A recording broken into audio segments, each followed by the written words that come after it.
to see if Cherokee can use that zone blocking scheme to make some holes for Johnson. 7:25 opening quarter. Sequoyah had their PAT blocked, but they lead at 6-0 on the Woodstock Furniture Outlet scoreboard.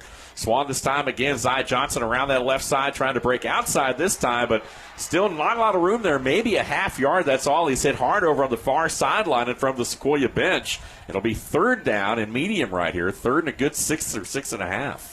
Well, I think they're trying to establish the run game here to begin with because, as we mentioned, Harrison Hood and Avery Bourne coming off the ends at A.J., they're going to need to stop that just a little bit, and establishing a run game can certainly do that. So 2 backs to the backfield this time with the receivers left and right. Aiden Moore is one of them, playing his first game back at Skip Pope Stadium. And the pass is downfield, and a flag comes flying in.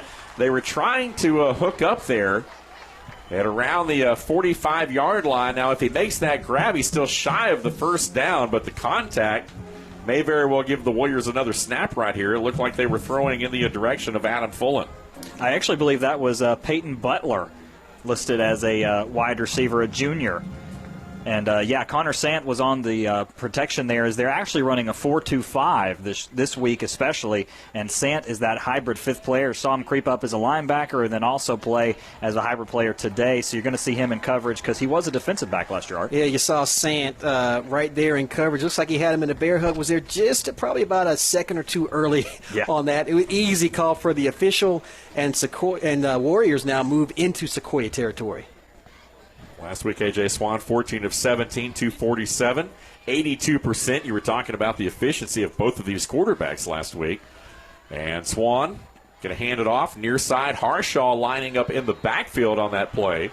They give the ball to him. He tries to stretch it out, but the Chiefs' defense stretches it to the sideline for no gain. And had him stop dead to rights. Luckily, he was able to get outside and just pick up something out of it, as Ridley Joseph, who had an interception last week, was able to come up and make the first contact. But Cherokee right now has no opportunity to run the ball. Dominique Jordan in the lineup right now offensively for the Warriors as the lone back. Twins to the far side. They're going to throw it back near side. One-on-one. Harshaw up against the sideline. Makes the man miss. And finally steps out right at the 24-yard line. They'll mark him back there. It looked like he got an even bigger play there. But both these offenses on their opening drive able to outdial the defense here a little bit. The Warriors are on the move. And sophomore Bretton Darling was able just to put a hand on the shoulder pad and force him out of bounds, Art. Yeah, he was. Otherwise, that was a touchdown-saving shove right there, Will.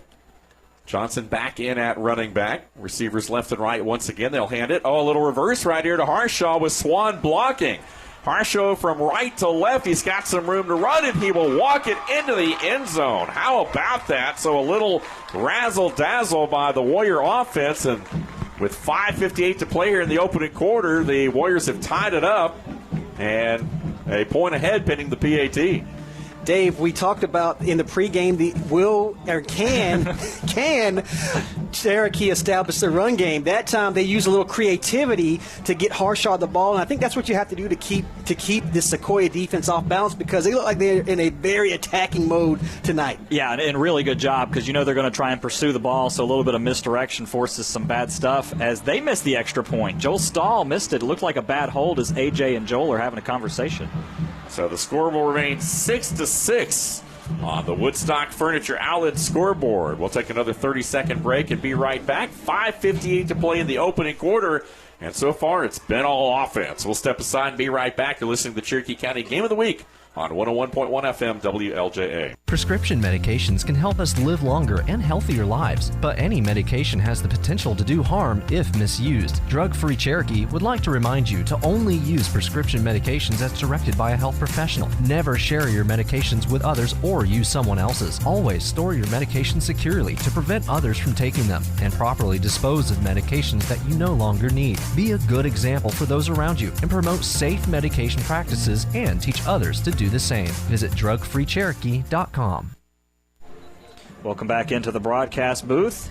here at Skip Pope Stadium at Sequoyah High School, as the Cherokee Warriors just added a touchdown of their own and also had the extra point attempt block. So we are tied at 6-6 with about 6 minutes left here to go in the first quarter. And to tell you about that is Dave Garner. All right. How about Art Mosley? He knows more than I do. Well, I know a little bit, Dave. I know that was a creative play call by Coach Shaw and the Warriors there to bring things back to even.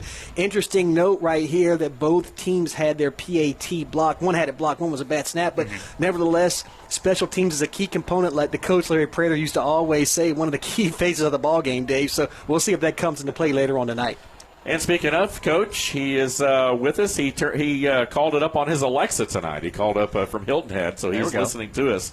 Here's the kickoff. Joel Stahl again deep to Trainer, who takes it up across the 20. Another middle return right here will fall across the 25, and once again, pretty good starting field position for the Sequoyah Chiefs. So, guys, defensively now, what do both teams have to do to try to settle into this one? Because I think a lot of times, with offenses, they come out in the first series, they script a lot of plays, and I'll tell you, it looked like both offenses knew exactly what they wanted to do. Well, I think for Sequoyah, right, stick with the I formation. That was the formation they had the most success out of, and wait till they adjust to it. And Cherokee defensively is just going to have to find a way to get pressure on these runners, because they're just getting into the second level, and it's a nightmare. And once again, this one going to be blown dead, though. There was some movement up front, it looked like, pre-snap.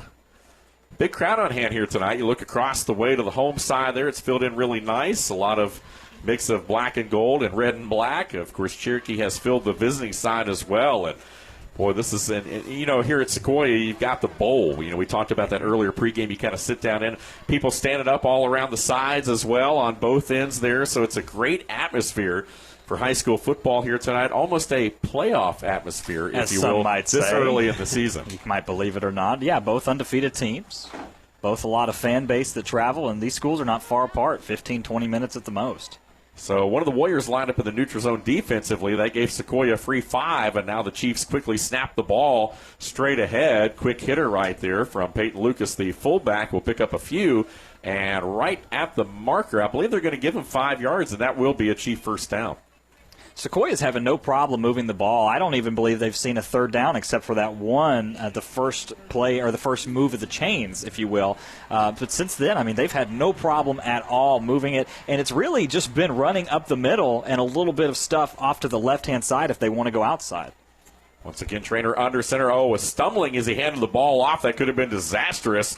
It threw off the timing of that handoff there, and the Warriors were able to eat up the back there in the backfield. That was Pie Scores, number 4, who was lucky that he was able to receive that little handoff there from Trainer as he was falling to the ground from the snap. Crisis averted, as you mentioned, Dave, because that had trouble all over it. It's more like a pitch. When he fell, he just kind of tossed it up there. The Warriors not respecting the pass right here. The furthest guy is about 8 yards off the line, and now a hard count, and one of the Warriors comes across again. So another free 5 here after a gain of 2. 2nd and 8. Now it's 2nd and 3, and that totally changes the complexion of the play call now. Big Jax Holcomb there, a little over anxious, a little bit excited about getting in there in the backfield. He pats his chest, says, "My bad, guys, but let's see if they can make it up here with the short second down for Sequoyah." I formation again, and with all that pre-snap motion, any hard count's hard. 2nd and 3, right side. Pie Scores, no problem. He picks up another first down to the midfield stripe.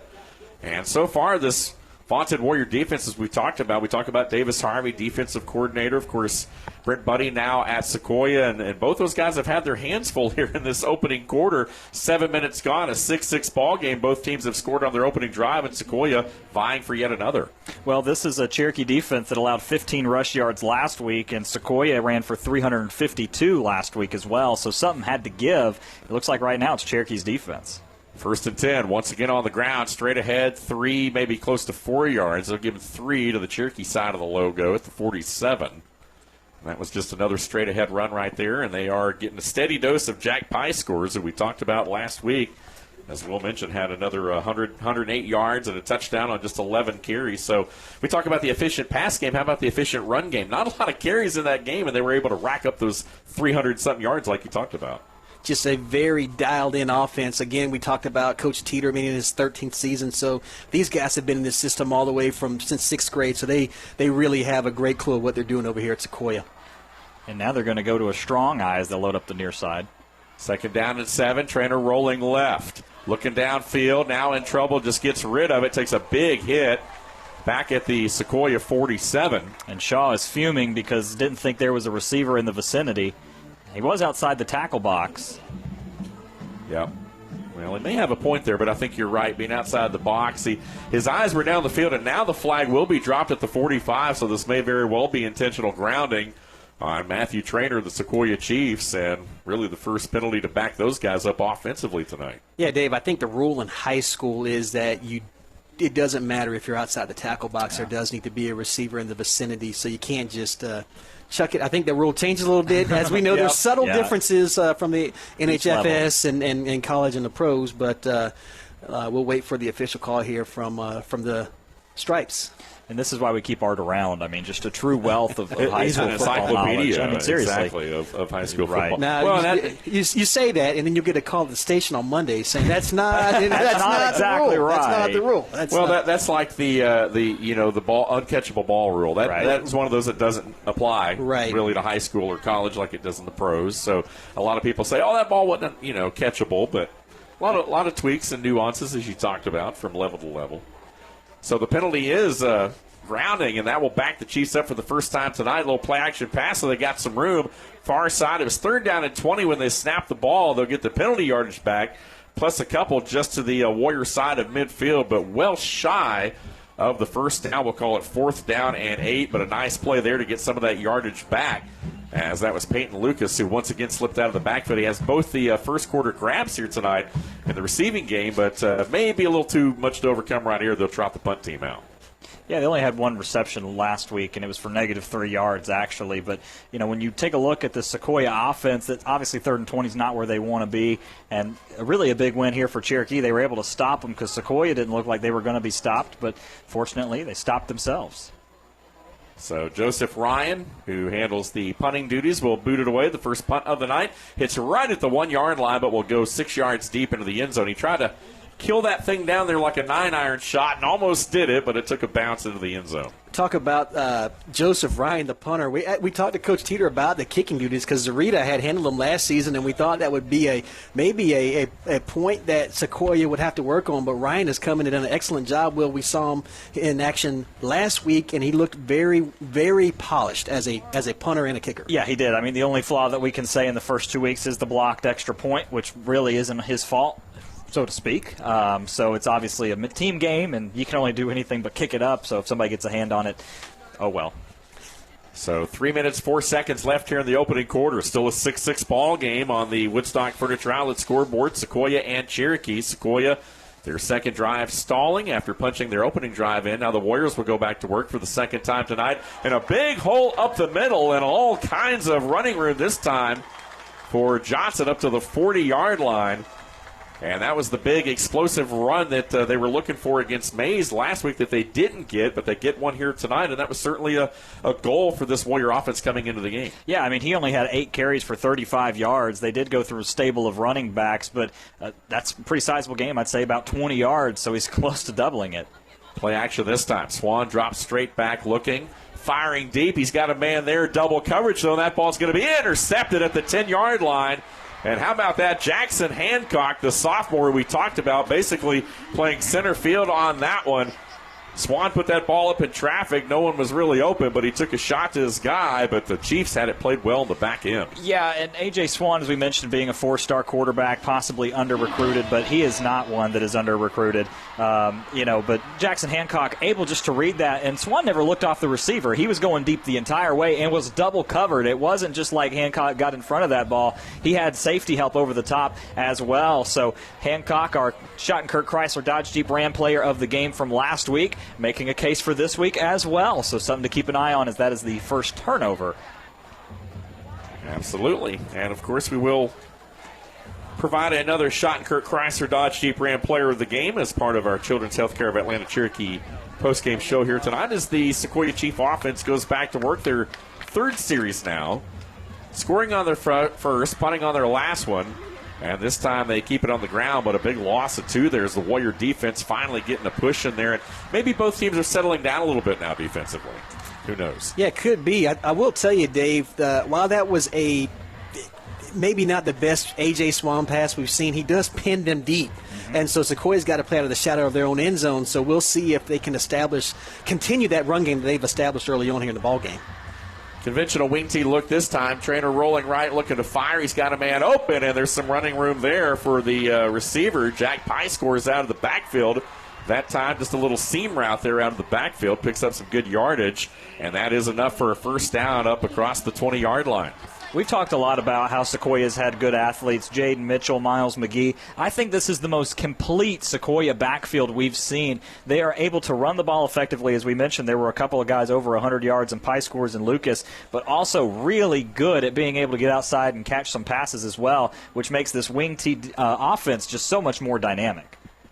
We talk about the wing tee eating up a lot of clock, but the Chiefs are kind of in a hurry-up mode here. They have been up to the line, snapping the ball quickly. This one straight ahead to Peyton Lucas, picks up a couple yards. I want to talk about the offensive line. You know, this is not a very big Sequoyah line as we know, but in a wing tee offense, you want some smaller guys that can move because there's a lot of trapping, a lot of things going on up front that we don't always see. Yeah, Dave, they've found some success on that right side behind Teo Agundale, 5'10", 190, and Zach Barrett, 5'11", 260. So we'll see if they continue to go to that small side. And they went to that side once again, right on cue, and a tackle is broken, a far sideline, and the Chiefs are running loose over there, and a big gain up to midfield, and once again, Jack Pye scores is having himself a half. You know, Pye scores is one of those guys. He had 100 total yards last year, a little bit more than that actually, but as he comes into his senior year, he's already well over that. He was over that last Friday night, I should say. So coming into this one, he's already on a pace for a massive game here. So first down and 10 at the 48. Sequoyah almost to midfield already. And back into the middle this time. They hand it to Hancock straight ahead, but the Warriors play it nicely up front. And we're inside a minute already here in the opening quarter. We talked about it last week for Sequoyah, 28-0 being the perfect storm for a wing tee offense. Ideally, you want to, of course, limit the other team's possessions. You want to score a touchdown a quarter. So far, the Chiefs have done that, although the Warriors answered on their opening drive. But so far, so good, and the clock is rolling. Shout out to Tyler Goddard. He's made two really good tackles on this drive so far. That one he was able to plug the hole, and also earlier in the drive, Pye scores was getting outside on him, and he was able to shoestring tackle him way back in the goal line as we have another stoppage here, Dave. Yep, and there may have been a little bit of movement there up front. I'm not sure. They were trying the play clock and the game clock were almost identical, and it looked like Sequoyah was just going to try to run it in there, but I think they were trying to maybe hard count the Warriors, but it looks like they jumped offside themselves. So that worked against them there. So instead of second down and 8 or 7, it's second down and about a dozen right here. And they may very well just let this clock roll out now. I don't know. 10 seconds. Let's see if they get another snap off if they decide to snap it. I don't think they will. So the final seconds rolling away here in the opening quarter. And how about that after 12 minutes of football here at Skip Hope Stadium at Sequoyah 6 and Cherokee 6 on the Woodstock Furniture Outlet scoreboard. We'll take a 60-second break and then back with the second quarter. You're listening to the Cherokee County Game of the Week on the Tri-State Communications Sports Network here on 101.1 FM WLJA. It's football time, and Brian Aaron at Woodstock Outlet has some great news for all the football fans. Hey, y'all, we glad to be a sponsor for these games, and have a great time. Stay safe out there, and we just really do love being part of our community, and thankful we got the best customers a business could possibly have. And we built a new warehouse. We got it full for the pickup or delivery, so we're ready to go. Y'all come see us, and we sure do appreciate you. Get to know Jason Dickerson. He's a candidate for state senate in next year's election. He's announced his candidacy early, so the people of Cherokee County have time to hear his qualifications and platform. Jason grew up in the Union Hill community, learning strong conservative values from his parents. Plus, he's a product of the Cherokee County Public Schools. Get to know Jason Dickerson. Look for him on Facebook or go to dickersonforgeorgia.com. Paid for by Jason Dickerson. You're listening to WLJA FM 101.1 at WLJA HD1 LJ. Welcome back into the broadcast booth here at Skip Pope Stadium. Charles Burchell back working master controls for us. Ace of Spades Jones with the broadcast crew at Pickens on WPGY 93.7, 98.1 on the Tri-State Communications Sports Network. We have a whole slew of things for you. Also keep an eye out for the next Enjoy Cherokee magazine coming out as it is celebrating our class of 2022 Cherokee seniors. That's not just Cherokee Warriors, that's Cherokee County, so all 6 schools will be represented in that. And our score here is 6-6 as that was the end of the first quarter. I'm Will Cooper, joined alongside Arthur Mosley, and here to bring you the second quarter of action is Diamond Dave Garner. All right, thank you, Coop. And again, Von Brown on the sideline somewhere down there, along with the Cedarwood Tavern crew. I think there's been a Jeff Wells signing as well. So a lot of folks here tonight with the lights on at Skip Pope Stadium. So Sequoyah opens the second quarter with the football from their own 45. Trainer rolling left, fires out of the backfield. He's got Hancock wide open in the flat. And Hancock into Warrior territory. Again, Jackson Hancock, the sophomore, very impressive. Had the interception a moment ago on the A.J. Swan deep ball. And now offensively carries it across midfield. And once again into Warrior territory at the 43. So, guys, the Sequoyah offense has been a handful so far for that Warrior defense. It has, and you've seen them use the play action very effectively that time. Again, Hancock uncovered out of the backfield with a big gain, setting up a 3rd and short. A lot of movement right here. They're keeping on the ground this time straight ahead. A little bit of a running lane there. Punches it down to the 35 on 3rd down and a yard. So more than enough for another first down. And the Chiefs just keep on moving those chains. And I don't want to say I told you so, but there was a guy who way back in spring and even the preseason show was talking about a guy named Jackson Hancock. I don't know who that could have been, but that guy must have ESPN or some kind of Nostradamus. Well, speaking of, here is Hancock, right side, and you're right, Art. They keep running a couple of yards there, but they keep running to the right side of that Sequoyah offensive line. They found something they like in film, and I found it hard to believe that there was a weakness on that front for Cherokee, but Coach Coach James Teeter and that offense have found something, and, hey, if it ain't broke, then don't fix it. Well, I think the point is they're running away from Toby Thompson, as now we'll see him check into the right side here for the first time. So let's see if they run back to the right-hand side or if they're going to keep plugging away and maybe do something up the middle now. Warrior defense definitely on their heels here in the first half. As Sequoyah, again, using a little bit of movement and misdirection as well, trying to keep the Warriors at bay, and also a little bit of hurry-up tempo as well has kept them on their heels. This time they'll keep it on the ground. Oh, hit hard and immediately dropped that time. So they must have heard us and got tired of talking about it because the Warriors did something about it that time. Looked like Toby Thompson there on the stop kind of slid over as a Warriors' other front strung that play along, man, and there was just no running room at all, Will. Well, Holcomb made the first contact there and was able to stop him, and Toby Thompson came back over and helped. So 6'1", 240, and 6'4", 240 laying on pie scores there. Not a comfortable thing to be sandwiched between those two guys. Not a good combination at all if you're the Sequoyah running back. Defensively, as we talked about for the Warriors last week, 3 sacks, an interception, 2 forced fumbles, 2 recovered fumbles, and the touchdown from Thompson on the scoop and score.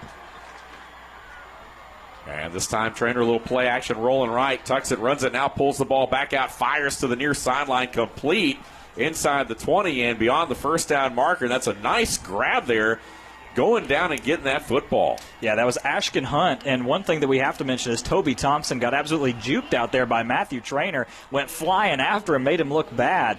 But once again, another really good catch by Ashkin Hunt, and also Trainer on a roll, put it where only his guy could get it because there was pretty good coverage out there from Ryan Martin Jr. Will, we talked about A.J. Swan being so effective on the run that time. Matthew Trainer taking a page out of A.J.'s book and just dropping in a dime to Ashkin Hunt.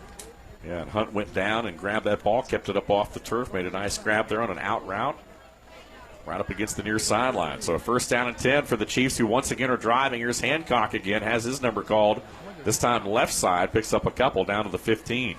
I think the most impressive thing about the Sequoyah offense right now is that they're not relying on one guy. Like we mentioned, we're used to seeing Miles McGee-type player, the one guy they're going to go to again and again and again. But we see them rotating between Peyton Lucas, Pie Scores, Hancock, and I think we'll even see Matthew Trainer be a factor later as they'll do some designed runs with him. But right now, they don't need to show their hand. They're moving the ball pretty effectively with what they're doing. Working on a 10-play drive as we speak and counting as the Chiefs threaten again. 3 minutes gone here in the second quarter. Still 6-6 the score. Sequoyah, though, trying to retake the lead here after scoring on their opening drive. Hancock again left side, spins off of one tackler, but is finally drugged down just shy of the 13, and it will be a third down situation upcoming. That was Morgan Cox, who led the team in tackles last week with 9, was able to wrap him up there. And that was a pretty good tackle on a guy that's really hard to take down in open field as there's a timeout on the field. Yeah, Warriors defense burnt their first here at the 8:25 mark of this second quarter. So far, both offenses have kind of had their way. Of course, Swan with the interception there, get turned back over. And Sequoyah, as we know, in that wing tee, as much as they've been able to run the football, they run the clock as well, but they've been perfect in the air as well.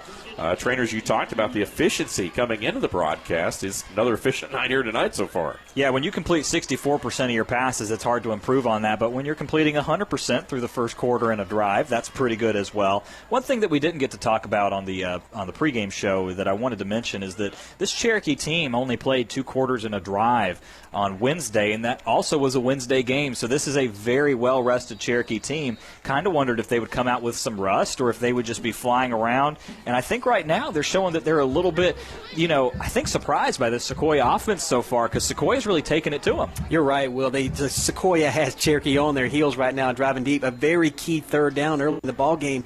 Let's see if the Warriors can stop them and hold them to 3. If Sequoyah can continue and punch this thing in for another touchdown. 3rd down and 3 right here. Once again, rolling to the right. Trainer finds a man wide open near side. 10, 5, and into the end zone. Touchdown. Wow. So through the air they get it done. Peyton Lucas, the big senior fullback, once again out of the backfield tonight. The Warriors have not had an answer, and this time he takes it in for the touchdown. And with 8:10 left here in the second quarter, the Chiefs reclaim a 12-6 lead pending the PAT. Yeah, and pending the PAT is a big point here as we'll get ready to let you call the kick. But Peyton Lucas had a touchdown on the ground last week, and now he adds one through the air, and Matthew Trainer 2 touchdowns on the year in passing. Kicking has been an adventure tonight. A good hold this time, though, and the kick is through there. And so the Chiefs make good on their second attempt. They lead at 13-6 now on the Woodstock Furniture Outlet scoreboard. 30 seconds, and then back with more. You're listening to this back-and-forth battle, the Cherokee County Game of the Week on the Tri-State Communications Sports Network. We're back at 30. At Foundation Financial Insurance and Wealth Management, we believe that your insurance protection and wealth management plan go hand in hand. We start by shopping your insurance with highly rated companies to find you the best combination of price and protection. With that plan in place, we can then work with you to develop a tailored financial plan. Whether you need to save money on insurance or you need a full financial plan, call us at 678-880-9571 or come by 670 East Main Street in Canton for a no-obligation consultation today. Securities and advisory services offered through Packerland Brokerage Services Incorporated, an unaffiliated entity, member FNIRA and SIPC.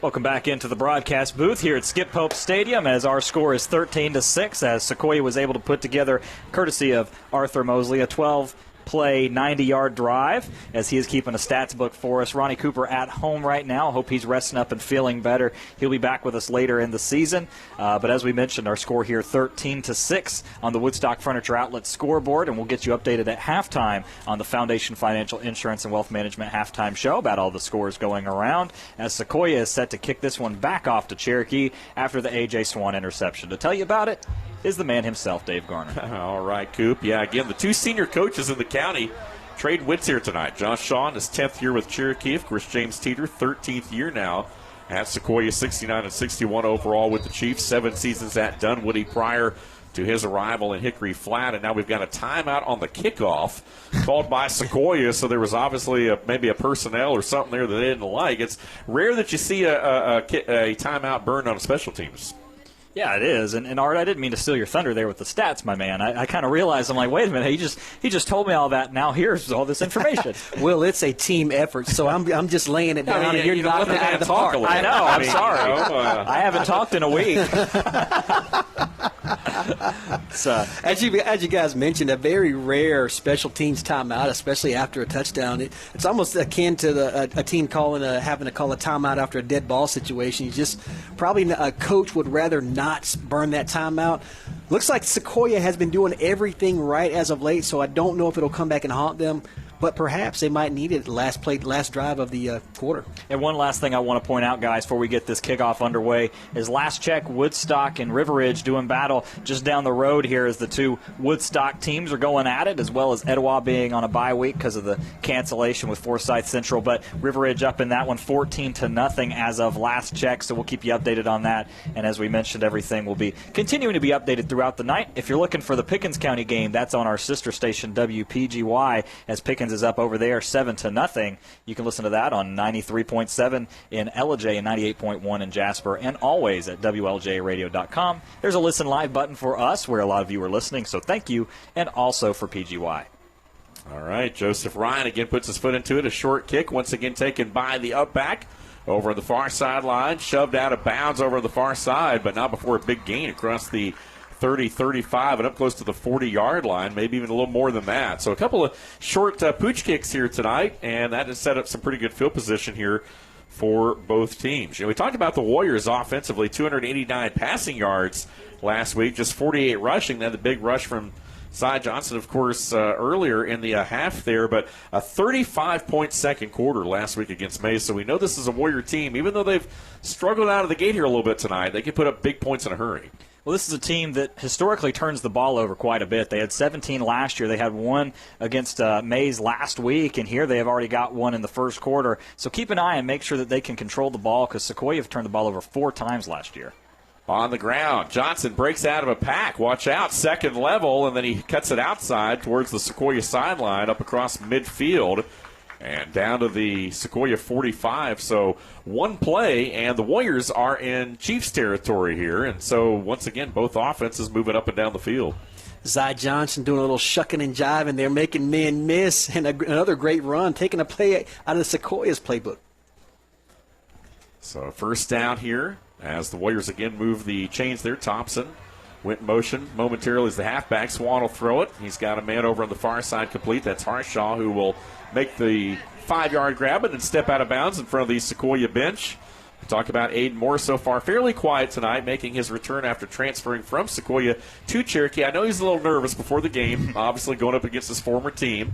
But again, we'll see how it plays out here tonight for him. And Ben Sanders against Adarius Harshaw is going to be a matchup to watch all season long. Trips near side this time. Swan going to fake the throw, going to hand it off to Johnson. A little draw play there, straight ahead. Good yardage, and that'll be a first down. They needed 6 and got about 8 inside the Sequoyah 35. Suppose I should clarify there. It's only going to be for a game. They're not going to play him again. Art, go ahead. It looks like they found something they like running behind big number 61 center Ben Rice at 5'11", 225, right up the middle. Johnson a back-to-back big gains for the Warriors as they are in business inside the Sequoyah 35-yard line. Sideline with the play in. As the Warrior offense looks over, Swan has it, claps his hands, 3 yards deep out of the gun behind center. We'll keep it on the ground once again. Big running lane for Johnson, this time inside the 25. Will rumble to the 24 and awfully close to yet another Warrior first down, a gain of 10.5, and he got it. It's kind of interesting, right? I kind of wonder if the Sequoyah idea is if they want to beat us on the ground, let's let them. Let's see if they can do it. But they're not going to beat us through the air because they've had really good success running the ball, which is something we didn't figure we would say coming into this game. And both the defensive lines have pretty much been a non-factor, Art. Yeah, they have. A point of emphasis we thought on both teams, and the offensive lines are really controlling this ball game. Dominique Jordan in the game. The Swan will throw it this time, though, and he's got a man. Oh, that ball is dropped out of there. They're going to say it was a catch and a fumble, but he fumbled it out of bounds. And so Caleb Richardson, lucky right there that ball was not scooped up by a Sequoyah player before it rolled to the big white stripe there at the sideline. And Connor Sant was coming up on A.J. Swan. Unfortunately for him, a man named Toby Thompson showed up and said, hey, I think I'm going to get in the way there, and didn't allow him to get to him. But it was almost a sack, so good job by Swan to feel the pressure and get it out of there. So 2nd and a yard after the reception by Richardson, this time on the ground again, straight forward, and not sure he got there. He needed about 1.5 yards, and a late flag comes flying in as well at the 13-yard line, so let's check that. There may be some extracurricular activity. Well, it's been chippy pretty much the entire game, and it's one of those rivalries that doesn't get talked about enough, is that both of these teams have played 25 times, this being their 26th meeting, and they do not like each other. Looks like A.J. Swan's having a conversation with the officials as they try to sort things out here on the penalty flag. That time, Cherokee ran right into a Sequoyah run blitz. Maybe they should have checked out of that one, but hindsight's always 20/20. Let's see what the call is on the field. Yeah, they're still working it out right here. The man under the white hat here tonight. And looking over toward the home side there. Again, we're on the visiting side. It looks like there was a personal foul against Sequoyah, so this will give the Warriors a first down. I don't believe that they had picked up the first down on the run. It had been 3rd and short, but as it is, the 15-yarder there at the end of that play will give the Warriors a 1st and goal inside the 8. Yeah, puts them at about the 6-yard line, Dave. I believe he lost a yard on the run on that last play there, so it was definitely not the way they wanted it to work there. 13-6 Sequoyah, but Cherokee knocking on the door with 6 minutes left here in this first half, trying to tie it up. Straight ahead, Johnson bangs off a couple of guys inside the 5, will carry to about the 3. And the Warriors will have 2nd and goal with 5:52 and counting here in the second quarter. It's interesting to know Aiden Moore and Toby Thompson are the 2 rotating tight ends and fullbacks in this offense right now. Whenever they're going to run behind those guys. And we saw Toby Thompson be the lead blocker there as they picked up a good gain of about 6. Thompson from the right side of the formation over to the left. Going to throw a back shoulder fade. Oh, in and out of the hands and dropped. Harshaw had it, but I believe that was one of the Chiefs who reached in there and maybe got a hand on that one. Ben Sanders once again, not the entire season, but this game, another good matchup. That one goes to Sanders, although it was probably more of a drop. Yeah, I thought Harshaw had his hands on it, and like our old men used to say, you put your fingertips on it, you got to catch it. Got to catch it. Kind of that ball might have eaten him up a little bit. Yeah. And we'll give credit to Sanders for a pass breakup there. And real quick here, don't want to make the call, but this is the same formation they used against River Ridge in the scrimmage where Toby Thompson caught his first touchdown pass. Trip stack, Swan rolling to his right, fires in the back of the end zone. That ball is knocked away. And is it intercepted? Well, the Sequoyah fans erupted, and I think they just knocked it away. Incomplete, but wow. It was Aiden Moore, the intended receiver, and that might be a reason over there in that end zone where those Sequoyah Chief students are. Probably saw Aiden Moore drop that ball and get broken up. They got a little bit excited over there. Good coverage, though. Yeah. It's right there on it. It brings up 4th and 2. So if you're Cherokee, what do you do? And it looks like they're going to try and score here at least. So here we go. Coach Shaw rolling the dice right here. 4th and goal for the 2.5, and they're going to run it over the right side. Johnson did not get there. Ball on the ground. It's rolling around in the end zone. And I believe it's going to be a fumble and a touchback as the Chiefs were able to fall on it. So the first guy makes contact. The second guy rips the ball out of Johnson's hands. The ball goes rolling 5 yards deep into the middle of the end zone. And somehow or another, Sequoyah comes out of the scrum with the football. Kind of feel like Cherokee's letting this get away from them here. Obviously, we mentioned there's 5 minutes and 25 seconds left to go in the first half. But Sequoyah may take the entire drive to take up that time. We talk about it with Wing T, and if Sequoyah is able to put this one in, 20-6 against a Wing T team is a big deficit, guys. Watch out. Maybe you try to catch Sequoyah off guard by not calling a timeout there, but a critical play right there, and that turns into a disaster. You think immediately you think, well, if Johnson gets stopped, Sequoyah's got to drive length of the field, but now they've got the ball kind of out of the shadow of their end zone on the 20 with all the momentum in this ball game. 2 turnovers for the Warriors here in this first half. Sequoyah with a 13-6 lead and the football. They're going to blow that snap dead there. Again, coming up, the Foundation Financial halftime show. Again, the Foundation Financial Insurance and Wealth Management. Yep. There you go. I was getting there. Yeah, he's getting there. It's not on the cue sheet. What do they call? They call those vocal pauses sometimes to build emphasis on the wrong syllable. Emphasis, exactly. Yeah. So. Insurance and Wealth Management. Again, our friends at Foundation Financial. Big shout out to Ronnie Cooper. Not with us tonight, but he'll be back with us again. I'm sure he's listening. I don't know that for sure, but if I had to put money on it, if I was a betting man. So a free 5. It looked like one of the Warrior defensive players was lined up in the neutral zone. So the other way. Sequoyah was lined up, jumped, and now here's a running play. They get that penalty yardage back over the right side there, and once again, that was big number 6 there, Peyton Lucas on the carry. Lucas has really been big in the passing game here tonight out of the backfield. He and Matthew Traynor have hooked up 3 times here in this first half. Yeah, you're right about that, Dave. And a good lead block by Cameron Macy out there, the wide receiver. And as we mentioned, this is a wing T type offense that you're going to have blocking at every single position. Wide receiver all the way down to the offensive lineman. Everybody's got to block effectively. So 1st and 15 becomes 2nd and a manageable 7 right here. And now the Chiefs trying to work to the far side there to the left, moving left to right across your dial, but they get nothing. Went to the other side, off that left side, as you mentioned, Dave. They had been having a lot of success behind Agundale and Barrett. That time they tried to mix it up, and the Cherokee Warriors defensive front was having none of that. It'll be 3rd down and intermediate, as we call it, 6 yards. And a huge play right here. If they can stop Sequoyah right here, this is big. Trainer rolling to his right, looking downfield. No one open. He's just going to tuck and run it, but he's not going to get anywhere. Well played by the Warriors, who strung that play out, and Sequoyah didn't have a chance on that drive. And Tyler Goddard came up and laid the hit stick on Matthew Trainer as he tried to get outside. So as the clock winds down below 4 minutes here now, you have to feel like with Cherokee's offense, they're able to score if they're able to get back close. First of all, it keeps it a one-possession game no matter what happens right here. But at least they're able to have an opportunity to at least tie it up. Well, we saw Sequoyah on their first punt of the game last week have some issues. We'll see if that comes into play or if that has been rectified by the special teams unit. Regardless, the Warriors should have great field position late in the second quarter. There you go. Joseph Ryan stands at his 10-yard line. He'll boot it out of there. Weston Bergman is back deep. Will field it inside his 40. Makes a man miss. That's coming back. And there may be a block in the back there. I haven't seen a flag now. I do see one at the 40-yard line. So, unfortunately for the Warriors, they will be backed up because of that penalty there. It looked like they had something working there. Bergman, if the play would have stood, the return would have stood, would have had the midfield stripe there, but Jace Jones just felt like Ridley Joseph just needed a good shove in the back. Yeah, that was about as easy as a call as they come for the officials there, right in front of everybody, even here on this Warrior sideline.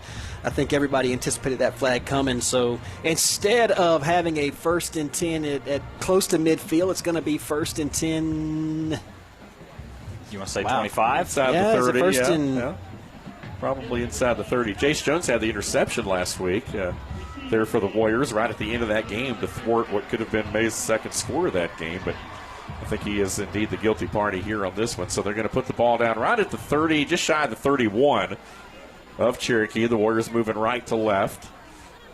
Are almost 70 yards to pay dirt here with 3:23 to play. Sequoyah 13, Cherokee 6 on the Cherokee County Game of the Week. Dave Garner with you, along with the Golden Boy, Will Cooper, and Art Mosley of Turd Ferguson fame.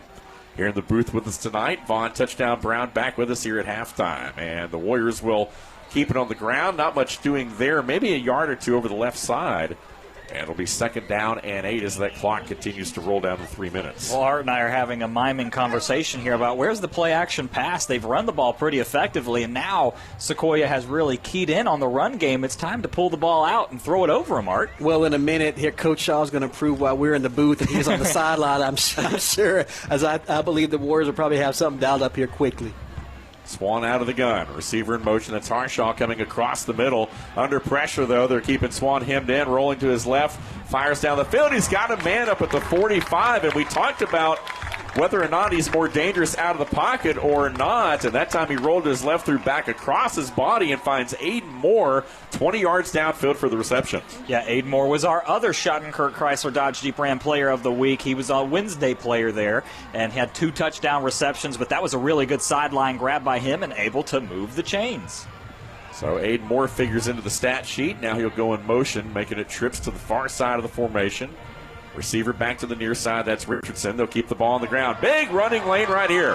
Johnson breaks out of a pack. 30, 20, and inside the 15-yard line go the Cherokee Warriors. And we talked about explosive running plays, something we didn't see last week from this Warrior offense, but certainly a point of emphasis for Coach Josh Shaw. And how about that? Zai Johnson tonight running like we knew he could. The Warriors in the last 2 plays have picked up 53 yards, 20 on the pass to Moore, 33-yard scamper by Johnson. Looks like we're going to have a timeout here, Dave, as somebody wants to talk it over. Yeah, that was Teeter. And Bretton Darling made another touchdown-saving tackle. That's his second of the game there. So keep an eye on that as people get outside, but he's able to track him down. Some good speed.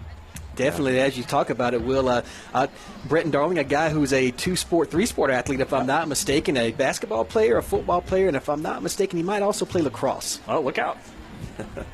Well, there you go. The clock now, they put some time back on the clock. They called a timeout, but the clock kept running, and they ran about 8 or 9 more seconds off of that thing. They put 4 back on, so there's 2 minutes and 4 seconds left here in the second quarter. Sequoyah 13, Cherokee 6. Sequoyah with the timeout left, Cherokee with a couple. As we inch closer to the Foundation Financial halftime show. Again, Foundation Financial Insurance and Wealth Management halftime show nonetheless. And again, our friends over at Pickens County tonight, a lot of action going on around the area as well. We're digging up some scores, and we'll try to keep you informed. But after the timeout here, the Warriors are in business trying to tie this thing up here right before the half. They trail by 7. And who would have known the Warriors having one as big as they did last week? Favorites coming into this game. And it looked like Trainer, who's in on defense, got a foot into the neutral zone. He was coming on a run blitz. There, a good hard count by A.J. Swan, drew him across, and so that'll inch the Warriors even closer to that goal line.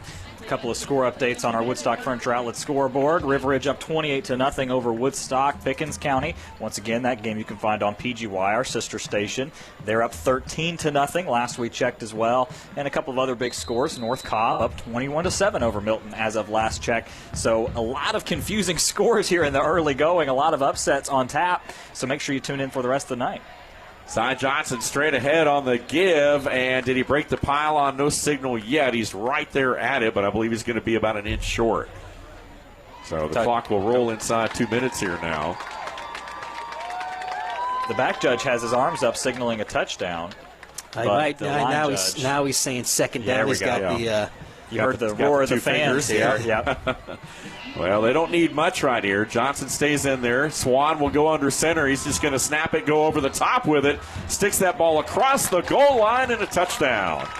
Now that's that Drew Brees-like little play there. He just ran under center real quick, sneak, went over the top with it. Sequoyah tried to knock the ball out of his hand, but not before he was able to break the plane, and the Warriors are now a PAT from tying this thing up here with 1.5 minutes to play in this first half. Dave, you often wonder when teams get down the goal line, especially shotgun's team, are they comfortable with the ball under center? And that time we saw Swan had no problem taking that snap. You saw when he rushed to the line of scrimmage, you thought it was going to be a sneak of some sort. He goes over the top instead of going in between his linemen and Sequoyah, like you said, a field goal away, extra point away, excuse me. I'll get it right eventually. Joel Stahl with the right foot boots it through there, and with 1:30 to play here in the second quarter, we are tied again at 13 apiece. Let's keep the action right here for you as we kind of set up the halftime here coming up. But a couple of big offensive drives in this game, and both teams have done well, but the difference so far, really the Warriors' 2 turnovers. And here we are. We talk about turnovers being the great equalizer. The Warriors come in favored in a lot of polls by, say, 2 touchdowns, but the 2 turnovers, incidentally, it's a tie game right now. Well, the question I have is, with 1:30 left, right, what does Sequoyah do? Obviously, it's not in the Wing T playbook to score in 1:30. Do they want to try the shotgun and air it out? Or, if you don't feel comfortable doing that, you can't afford a turnover because Cherokee can score so quick, Art. Well, I think if you're Coach Teeter, you're excited about the score being 13 apiece, and you're not going to do anything uncharacteristic that might, a bad snap, an interception that gives the Warriors additional momentum going into the halftime. Sequoyah's done just about everything right offensively. Why risk it now? Very sound. Smart thinking there. Very conservative play. But again, 13-13. Why? Sounds logical. I don't like it. I don't like it, but yeah. Nah, air it out. I'm just kidding. I think you're exactly right. I mean, we know Teeter. He's obviously been doing this for a long time. 13th season at Sequoyah. He's just very sound in what he does. And with a quarterback like Trainer, though, anything is possible. They do have the athletes. Well, here we go. Joe Stahl to boot it. Let's see if he hits it to Trainer again, and they will. They want to put as many hits on him as they can, so they're hitting the ball to him. Now this one will go about 2 yards deep into the end zone, so Trainer, even though he got his hands on it, unable to return that one. Again, they don't let you bring it out in high school football anymore, so once that ball crosses the goal line, it's a dead ball and out to the 20-yard line. So 1:27 is what's showing on the clock here in that new big video board down there in the far end zone from our vantage point there. A lot of blinking lights across the way there. A lot of eateries and concessions, and a big crowd on hand here tonight. They're wrapped all the way around the field as the bands come down and get ready to perform the halftime show. Dave, that last play, 5-play drive, just under 2.5 minutes for the Warriors. So the Chiefs back to work, and they'll hand it straight ahead. Lucas this time, not much room at all. The Warrior defense starting to stiffen just a little bit here. And to your point, Will, about how aggressive they're going to be here, I think we may have seen it right there. And Art, you said it too. Coach Teeter looking up, may be content going into the locker room tied up here. Yeah, I think they were hoping to see if they got a big play out of this here, because they're going to have to snap it a couple more times. If they get a first down or a big play, then maybe they go for the touchdown, but no reason just to air it out in the shotgun and force anything that you don't feel comfortable doing. And one of the few times tonight we haven't seen Sequoyah in a hurry-up mode. You know, that's one thing you don't really see in a wing T is a team that's anxious to get up there and snap the ball, but this time they're working that entire play clock. They'll pitch it out to the left side, not a lot of room there, and if you're Cherokee now, it's going to be 3rd and long. You got to think about burning some timeouts. I think they'll burn one right there. Big Jax Holcomb there on the stop in the middle. Will, you called his name earlier in the broadcast, and he's looks like the Warriors have kind of got something cooking on defense where they kind of holding Sequoyah and putting them in a non-wing T preferred position here on 3rd and long. Yeah, and we just saw Josh Shaw take a timeout there with 42 seconds left. So, it's kind of interesting. We called the Corky Kell game, Dave and Art. We were there, and we talked about how with about a minute left, they were up by quite a bit going into the half and said, well, they got a minute left. We'll expect them to keep it on the ground, and they decided to air it out. So you have to feel like they put a little time back on the board now at 44 seconds. So you have to feel like Shaw, if he can stop him on this play, call another timeout and put it back in the hand of the 4-star quarterback and try and get a lead coming back out, because Cherokee will get the ball at the end of the half. Right you are, Will. Remember, Cherokee had to burn a defensive timeout as Sequoyah was driving for their second touchdown, so only got one remaining. We'll see. I highly doubt Coach Teeter's going to put this ball in the air here coming out of the timeout. Yeah, you never know. Morgan Cox, 9 tackles last week, led the way for the Warriors. Tyler Garner with 8. Young with 7 and a sack to go along with it. You talked about Hobson, who's been somewhat quiet here tonight, but again, not a lot of opportunities for sacks here as Trainer's been able to extend plays and get the ball out of his hand quick. Here's 3rd down and 8, and Trainer this time just going to keep all the way, breaks a tackle. He's going to dive forward, and he's got the first down. So now the timeout and all that out the window as Sequoyah, unless they decide to take a shot here, will more than likely just run this clock out in the first half and go into the locker room and tie a game.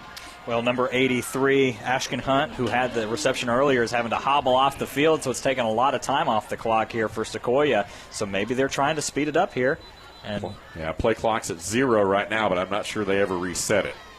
So we got a bunch of stuff to work out now because the clock was still rolling.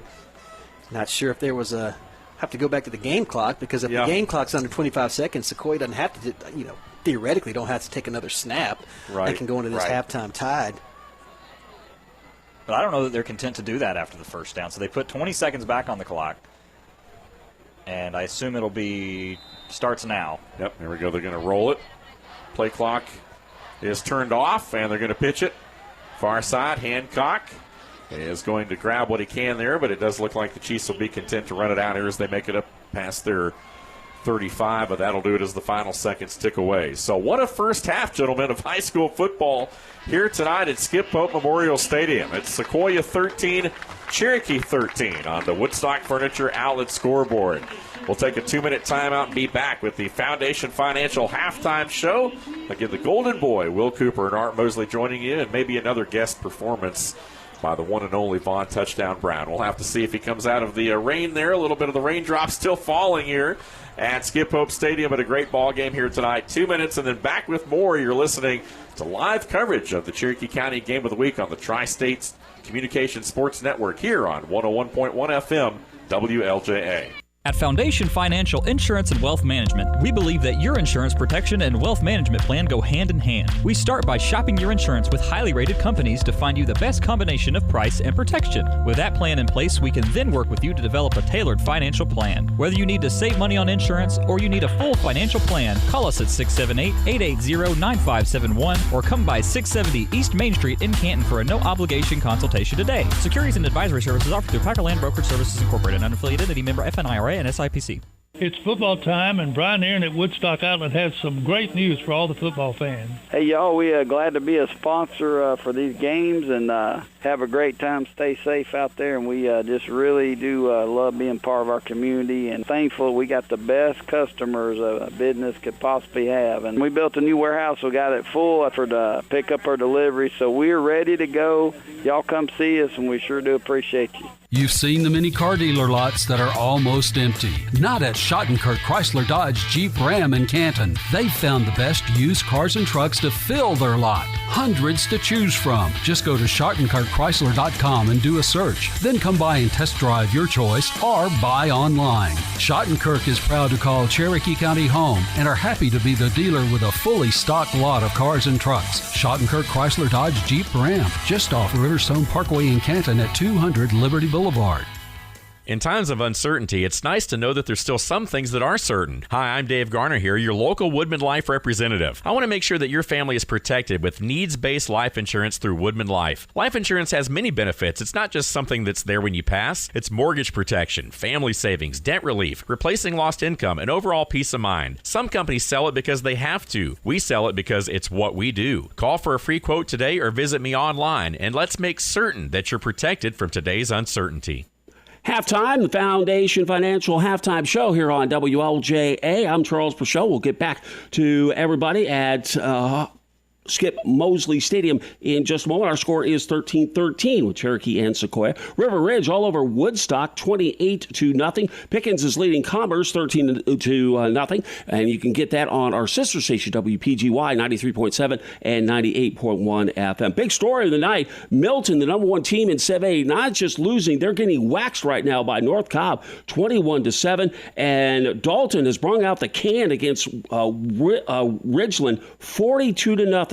Hoover, Alabama is leading Alpharetta 7-0. It is Roswell over Centennial 13-0. Cartersville and West Forsyth are tied at 7-7, and Cass scored first. Adairsville 3 touchdowns unanswered, 21-7. Adairsville over Cass. Let's get back now to the stadium with Will. Thank you, Charles. Excellent job for your first time on the Foundation Financial Insurance and Wealth Management Halftime Show. As you mentioned, I am your host, Will Cooper, live from Skip Hope Stadium, joined alongside Arthur Mosley. Diamond Dave Garner will be adding in a little bit. You know, he's got to rest the vocal cords, as there was a lot of action, a lot of things we can't wait to break down for you here. But, Art, before we do that, since Charles let us in with some of those scores, let's go back and revisit some of those that maybe we should talk about. So let's start locally. River Ridge and Woodstock. River Ridge up 28-0. I don't think anybody's surprised by that score. River Ridge got out to a slow start against Lassiter last week, but I think coming out and having a big showing here says a lot about this River Ridge team in 2021. Yeah, I agree, Will. We thought that would be the case coming in. We mentioned it in the pregame. Just a wealth of riches and at every skill position for the River Ridge Knights. Woodstock's still going to go through some growing pains there with Coach Hoff, but I think there are brighter days ahead. But you just run up against a buzzsaw tonight over there down in Woodstock. Yeah, and I think look, we're sitting here at halftime, it's 13-13, but I think that loss to Sequoyah, at least as of this moment, sitting here and talking to you at 8:37, it looks like a pretty good loss right now because they're running right with Cherokee. So maybe Woodstock's not as far behind as most people would think, or maybe, even we let on. So we do this every year, though, right? When one game gets played and we think, oh, well, Sequoiah's the world beaters, or, Cherokee dominated Mays, and we do this all the time. So wait till the second, third, fourth game before you draw your conclusions. So with that being said, a lot of things to look forward to in Woodstock, as well as Etowah, Etowah had their game canceled against Forsyth Central. And that's the last time that we're going to mention that. That was October 29th is when that game was rescheduled for, as it was just a postponement, not actually a cancellation.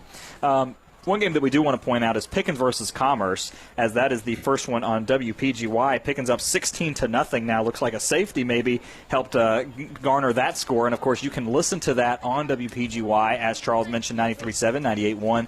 And it's always live on WLJAradio.com. I know it's WLJAradio.com, but PGY's, we're a sister station. We're right there. If you look at the top right-hand corner, there's a Listen Live button, and there's us, and then there's them. So maybe have both of us on. It'd be hard to listen to both at the same time, but maybe you can flip back and forth and find out what the action's going on between the two. So congratulations to Jess Walker and Tucker Green over there, doing a great job so far. Can't wait to talk to those guys after.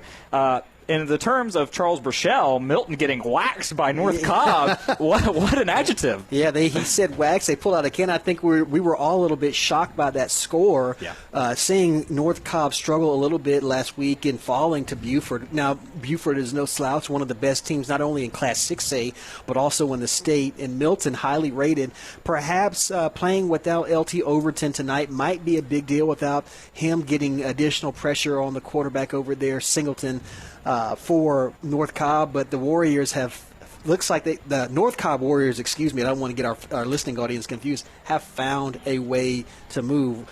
Trying to find a score for this Johns Creek-Carrollton game, probably one of the most anticipated matchups here around the state, as Johns Creek, in a makeup game, really, it kind of came together at the last minute. And as we scroll here through our scores, this is...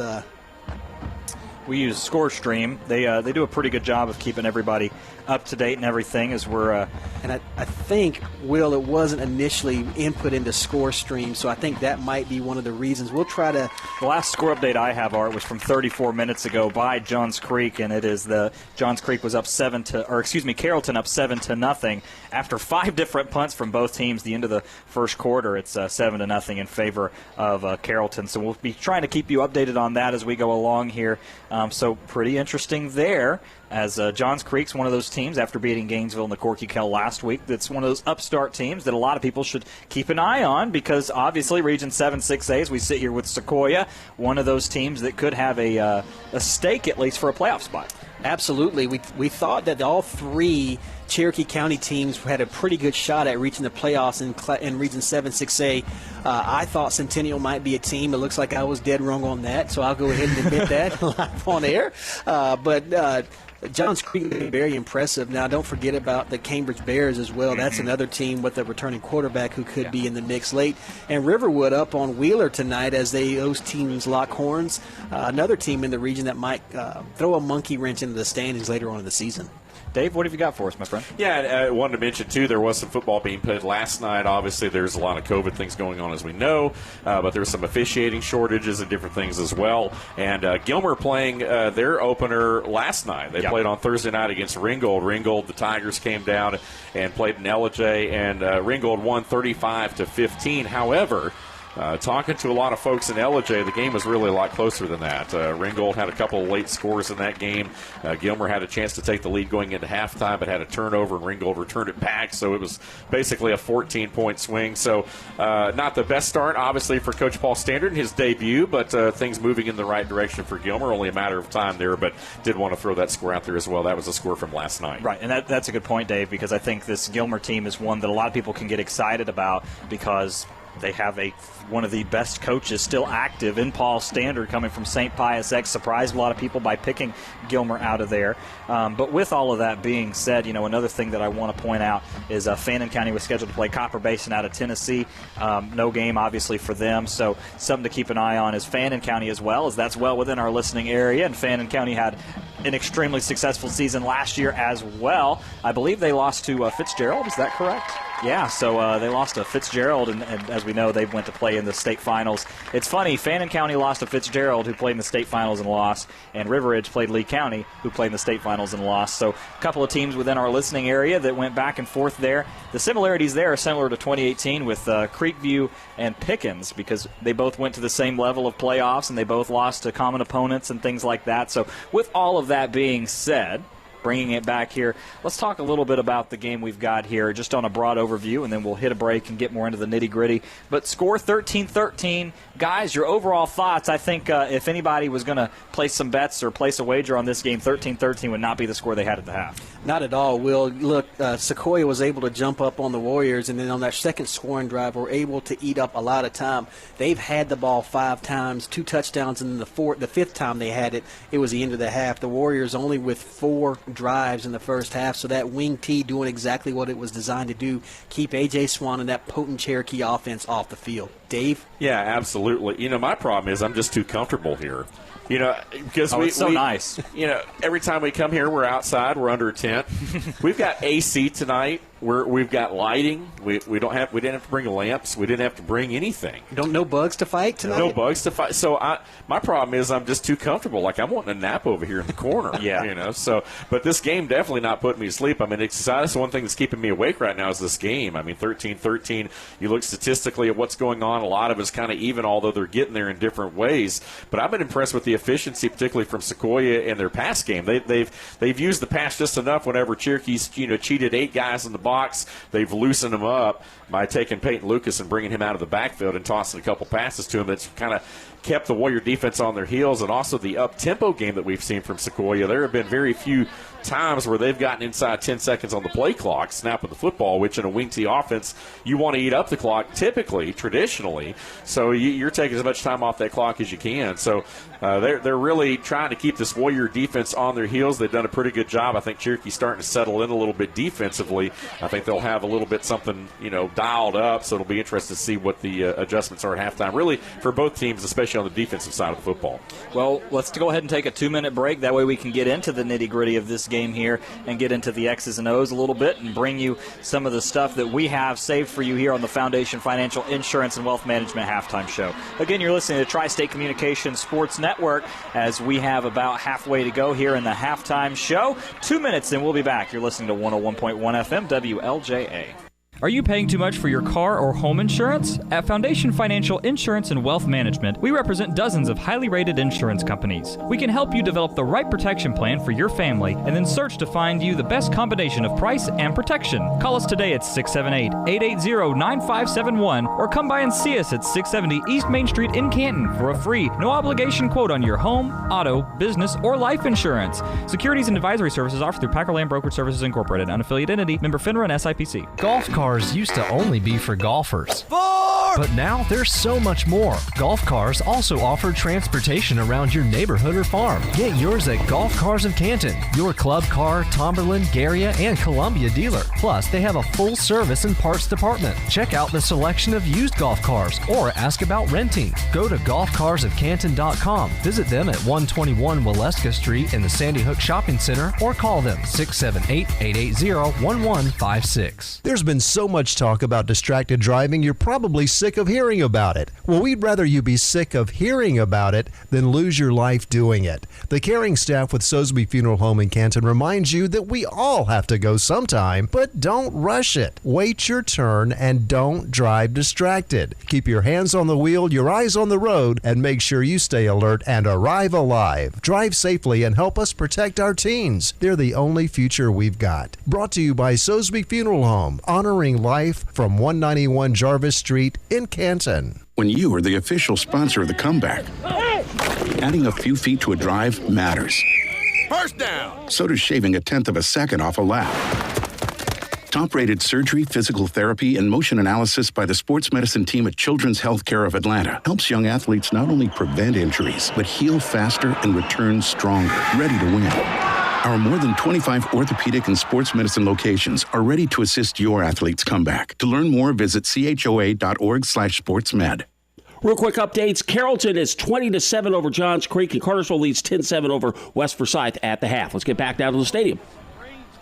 And we have a new nickname in the room, as that is Charles on the Spot Brachel. I mean, we're talking about it here over the break, guys, on the Foundation Financial Insurance and Wealth Management halftime show. I want to welcome everybody in. For those of you that don't know, Charles Brachel running the board for us tonight and for the majority of the season, as Ace of Spades Jones is over with the crew at WPGY covering the Pickens game as they're up on Commerce. And we were just discussing, we wish we had a Carrollton score as of recently, and it sounds like 20-7 happens to be it. Hey, it looks like Charles Brachel is reading our minds, so we appreciate his intuitiveness back there in the station up in Pickens. Will, let's get back to this game here. We wanted to get into the nuts and bolts, and I know during the break we were talking about one big play that not necessarily a turning point, but could have been a turning point for this ball game. Yeah, and I think this is the key coming into this game, is that Sequoiah's offense, 4 turnovers as a whole last year, no turnovers in the first game, no turnovers yet, and this is a Cherokee team that has turned the ball over 3 times on the season already, one of them being being the interception to Swan. But the big play you're alluding to is down to our left as they were working right to left across your radio dial, and that was the fumble on the goal line that Sequoyah was able to turn over. Wasn't any points on the turnover, but just the stand there gave Sequoyah the opportunity to prevent that touchdown to go ahead. And as we know, Cherokee can score anytime they want, don't need a lot of time to do it. About a minute on the clock would make you feel comfortable giving them a whole 80 yards to go. On the other side of that coin, Sequoyah really needs 4 or 5 minutes in order to feel comfortable about them being able to score. So Cherokee will get the ball coming out of half here, and being the game tied, how big is this first possession going to be for Cherokee when they get out? Well, it's going to be huge, Will. You want to really set the tone similar to what Sequoyah did on their first drive, really set the tone with that run game. Let's see if they can get Harshaw involved. He had a couple of they got him a couple of catches and got him on a couple of run plays, a touchdown early on the misdirection end around, and then tried a kind of a, I don't want to say end around, but maybe just a jet sweep type play, and Sequoyah was ready for it. So let's see if they find some more creative ways to get him the ball. We have not called Caleb Richardson's name, the big wide receiver, the basketball player, so we'll see again if he's in the playbook for the Warriors coming up. Dave? Yeah, I just think Cherokee's got to quit shooting themselves in the foot. I mean, those turnovers were huge, and we saw the one going in on the 4th down play, 4th and goal from the 2-yard line. Not only do they not get the points, but they turn the ball over, and Sequoyah gets the touchback there. So kudos to the Sequoyah defense for being able to slow this explosive offensive team that put up 52 points last week in the Corky Kells, we all know. But I think you take away those turnovers, and Cherokee's been able to move the ball pretty well up and down the field. There's just a drive or two they haven't been able to finish, and, of course, the interception on the long ball there from Swan. So the 2 turnovers, I think, really is the difference in the game, because the Warriors really look at this feeling like they should be up at least 7 points right now. Right. Instead, they had to score right at the end of the half just to tie the game going into the locker room. So I think, for them, they've just got to settle in and eliminate those turnovers. But Sequoyah, again, that's what they do. They make you, both these teams do a great job of making you pay for your mistakes. So something, as Will said, something about the rushing game and everything here tonight, I mean, something's got to give. And I think the turnover department is certainly something that's got to give as well. Sequoyah is just, they don't turn the ball over. They didn't turn the ball over against Woodstock. Cherokee's turned it over a couple times tonight. They had just the one, last week that obviously didn't, jump up to bite them. But in a game like this, in a tie ball game, certainly the turnovers play into that. So we'll see how they come out in the second half. Well, I want to say this again because this is a true stat. They turned the ball over 4 times over 10 games last year. This is just a team that with the wing T, they're not going to fumble the ball a lot. And because they don't pass a lot, it doesn't lean itself to a lot of interceptions. And the passes that they do run are, to your point, in the game that we've seen, a very effective passing game. But it's been underneath stuff that it's relied on the talent of the receiver or the running back to get outside and make it into something. Yards after the catch is the key. Yeah, you're right, Will. Very great use. And you see that a lot of times you'd like to see that with younger quarterbacks, not to put a whole lot of pressure on them to have to throw the ball deep. I think this is just by design for Sequoyah in their offense, that they're going to keep that underneath pass and keep them guessing. A very great use of play-action pass by the Sequoyah coaching staff to keep that Cherokee front line and those linebackers guessing where the ball is coming. And by way of that, we've seen a lot of these running backs running underneath wide open for Sequoyah in the passing game. Yeah, and I think that's the key, right, is that everything with the wing T has to be concealed underneath, and it's going to rely on the speed of somebody to get outside or a mishandling in order to get them up the field, and that's how they score. It's just not going to be a lot of wide open runs. So with all that being said, we kind of disappointed. We were expecting Von Brown to make a surprise appearance here on the Foundation Financial Insurance and Wealth Management halftime show, but apparently the guy's too popular to even hang out with us anymore. Apparently we're not cool enough to be in the group. So yeah, he wasn't able to make his way up through this crowd. I mean, there are a lot of people here tonight, but yeah, I think he's down on the sideline getting a bird's eye view there. He's getting a close-up look. Yeah, and that's a good point. There is a really good crowd on hand. We've seen a couple of really good crowds so far. The Corky Kell was hard to tell because Mays is such a long drive. They just didn't travel that well. But the images from Creekview, the pictures from River Ridge last week, and then even here, just the setting that we have. I mean, Cherokee filled from side to side, people walking back and forth constantly. And as you mentioned, I mean, everybody around in the bowl of Skip Pope Stadium is just filled up. It's really a great thing to see here in 2021. After last season when everything was just such a struggle for fans to get in the gate. Great scenery, yeah, no doubt. And I mean, Skip Pope, we talk about it being one of the it's kind of, there's a lot of picturesque. We were talking about Tommy Baker, of course, over at Cherokee. Great venue. You don't have the track there, so you're right on top of the action. Everything's really pulled in there. Here at Sequoyah, you've got basically goal line to goal line stands on both sides, and you kind of have that bowl that people like to sit on the bank. And so a lot of great venues as we talk about. Creekview, I mean, all of them. It's just, when the fans come out and support, especially a game like tonight. I mean, you've got a couple thousand fans here easily that are checking out this rivalry game, and so far, they're getting their money's worth. Well, for it being the first game back at Skip Pope in 2021 and all these new additions, it's a good time to come out and see it. So if you're a Sequoyah fan and maybe been thinking, I'd like to go see a game, come out and see it. Or, of course, we want to invite everyone to check out their local team. Whatever your team is, it doesn't matter to us. We like to represent them all equally, but we just want to let you know that you're welcome to come back and join us. We'd love to see you here at the field, but, of course, life gets in the way sometimes, and everybody has grown-up jobs and grown-up responsibilities. And if you can't be here, we're honored to be able to bring you the game. And, of course, as we mentioned, the Pickens County game going on our sister station, WPGY 93.7 and 98.1 FM. But that's going to do it for us on the Foundation Financial Insurance and Wealth Management halftime show. Both the teams have returned to the field and are beginning their warm-up moves. And when we come back, we'll give it back to Dave Garner as he will take us through the second half of action here on the Tri-State Communications Sports Network. You're listening to the Cherokee County Game of the Week on 101.1 FM WLJA. At Foundation Financial Insurance and Wealth Management, we believe that your insurance protection and wealth management plan go hand in hand. We start by shopping your insurance with highly rated companies to find you the best combination of price and protection. With that plan in place, we can then work with you to develop a tailored financial plan. Whether you need to save money on insurance or you need a full financial plan, call us at 678-880-9571 or come by 670 East Main Street in Canton for a no-obligation consultation today. Securities and advisory services offered through Packer Land Brokerage Services Incorporated, an unaffiliated entity, member FNIRA and SIPC.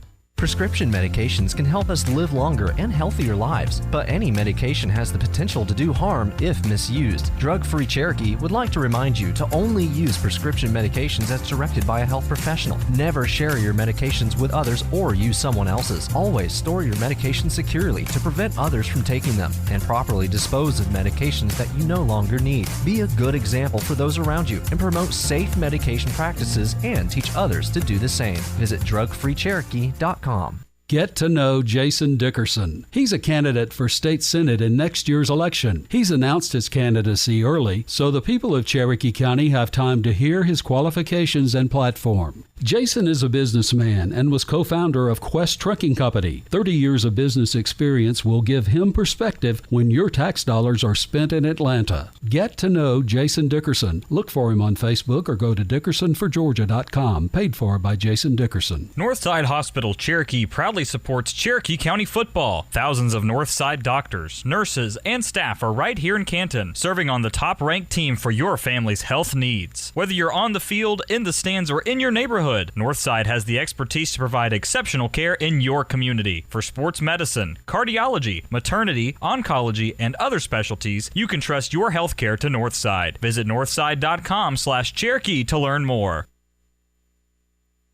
Welcome back into the broadcast booth here as you're listening to the WLJA Game of the Week. As we were cutting up about going to break, sometimes it's hard to turn off the broadcaster brain there as we were having a little discussion about what we were going to discuss as we were coming back out here and set for the second half of action.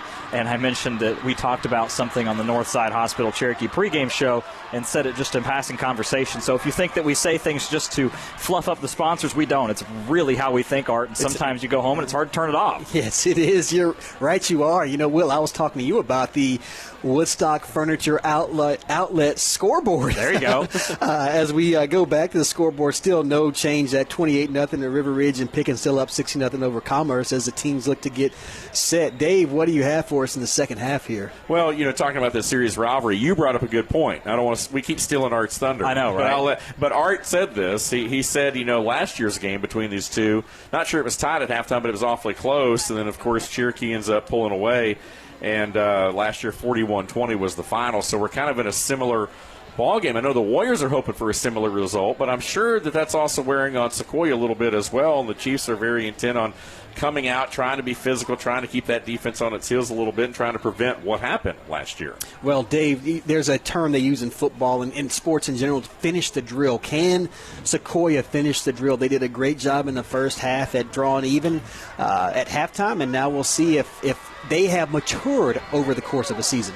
And per Lou Holtz, the 4 most important minutes in a game are the 4 minutes before half and the 4 minutes after half. So, Dave, tell us about the 4 minutes after, my friend. Well, there you go. Our friend Larry Pither feeding us some notes right here. And he feels like a lot of the influence from Sequoyah's offense comes from Reinhardt, because he was an assistant at Reinhardt. He's got a point. Yeah, he may have a point there, so we'll see. So it's up to these defensive coordinators we talked about. Brent Buddy, of course, moving over from Woodstock as the head coach now to Sequoyah. Defense obviously pitching a shutout last week against Woodstock, his former team. Coming in here tonight and holding this explosive Cherokee offense to just 13 points in the second half. As Sequoyah gets ready to boot it away, Cherokee will be on offense first in the half. And Joseph Ryan puts his foot into it. This one will drive the Warriors back inside the 5-yard line here on the return. A big return, far side up across the 25 and to the 30 before he's finally tripped over there. And a good return by the Warriors. And I'm trying, was that Johnson on the return? I believe it's number 26. I think you're right. Yeah, I think that was maybe Jackson Pope, I believe, who had the return that's right, there. yeah. Yep. For the Warriors. So a good return for Cherokee. They'll come over the sideline, get the play, and we're 9 seconds into this third quarter. Appreciate you guys tuning in here on a Friday night. Had some rain earlier right as the teams made their way through the banner. The skies opened, and the umbrellas came out, but it was a quick one. And ever since then, the umbrellas have gone away. The lights have kicked on, and we are under some clear skies here at Skip Pope Stadium, or at least we feel like it anyway. We need to look at the radar just to make sure. Probably for everybody out there not in the new AC, it's probably a good cool down. Yeah, I was going to say. Here's first down and 10. Zion Johnson with the carry. Tries to spin off one guy over the right side. Unable to do so. Maybe a half yard, but that's about it. Again, the Warriors moving right to left here on your radio dial to start this second half. And first contact out there was made by Nathan Pruitt, the junior who had a tackle in the game last week. So we're seeing a little bit of rotation here from Sequoyah. They're going to want to keep it fresh. And once again, they're having a hard time running the ball. Yeah, they are, Will. We'll see if they dial up that pass. That's what they're known for. The Warriors, we like to see them air it out, but right now they're content to grind out some yards on the ground. So Harshaw right to left in motion. Will come over to the near side, making it trips here. Again, Johnson the lone back. A.J. Swan 5 yards deep out of the shotgun. Will hand to Johnson straight ahead. But once again, not a lot going on there against Sequoyah's defense. Really tough there in the middle. And this will bring up a third down. Wasn't a big gain, but really good job by the offensive line. I'm going to single out Colt Childers, was able to take Avery Bourne out of the equation there and move him from the other side. Unfortunately, there's another pretty good guy in Harrison Hood who came back in to fill the hole and made it pretty much a no gain. So third down and 7 right here. This is a big play for both sides, guys. As you talked about, this opening drive, a big one here in this football game. It's a tie game. The Warriors with their opening possession of the third quarter. A.J. Swan out of a shotgun snap, straight drop back, now looking down the field, fires deep, and that one is nearly intercepted and then knocked away right at the midfield stripe. Swan was looking up in the direction of Hartshaw over on the far sideline, but he was pinned over there, and once again, good coverage by the Sequoyah secondary. It'll be fourth down. That's Connor Sant on the coverage, and I don't know, Mart. It kind of looked like he tackled a Darius there. Yeah, it could have been an early. I think that ball might have been tipped somewhere along the way, so maybe that takes the pass interference out of the equation for the official. Nevertheless, Sequoyah will receive the ball and looks to be maybe in pretty good field position pending this punt. Not bad. So Joel Stahl, who also handles the punting duties, and A.J. Swan as well. Here's A.J., and he puts his foot into it, kicks this one high, and the fair catch signal at the 31-yard line by Sequoyah. That was Matthew Traynor again on the return. We'll take the knee there, and the Chiefs will have it first down and 10. So 3 and out, guys, for the Warriors on their opening offensive series of the second half. Yeah, and I think that's a huge stop for Sequoyah, especially when you look at how this game could have gone, because the Wing T team, as we keep mentioning, just really isn't built to play from behind. So if they're able to keep it even or able to keep a lead, then that's a really big deal for Sequoyah. And hopefully for Sequoyah fans, they can continue to at least be in the plus. Less than 2 minutes into this third quarter, still 13 all the score on the Woodstock Furniture Outlet scoreboard as Trainer and the Chiefs offense back in the wing tee goes back to work. A give over that left side, and they're just carrying some folks with them over there. And a big gain on first down, 7 yards or so to bring up a 2nd down and 3. And the Chiefs picking right where they left off there at the end of the first half. Yeah, that was Peyton Lucas on that carry there. And we're still seeing Sequoyah is effectively moving the ball. Right, you are, Will, running against a very tough Cherokee defense, not slowing down at all. Left side, Hancock this time, stood up, but I believe he's going to have the marker, and it does look like a Sequoyah first down. It is. He needed 3, and he got 4. And again, the Warrior defense, all 11 guys are just within a few yards of the line of scrimmage, just daring Sequoyah to try to throw it. They haven't really taken any shots downfield much at all, so who knows if they'll try to loosen them up right here. Well, the hard part with the wing T defense or offense, I should say, and how to defend it is that you bring everybody up in, on the line and in the box, however you want to put it, maybe one high safety, but there's so many gaps and so much motion that it's hard to gap a hole. Back to the I formation this time. Hancock into the middle. Now he turns the corner. He's got the corner. And we'll take it into Warrior territory across midfield. A gain of about 6 yards there on first down. Maybe even more than that.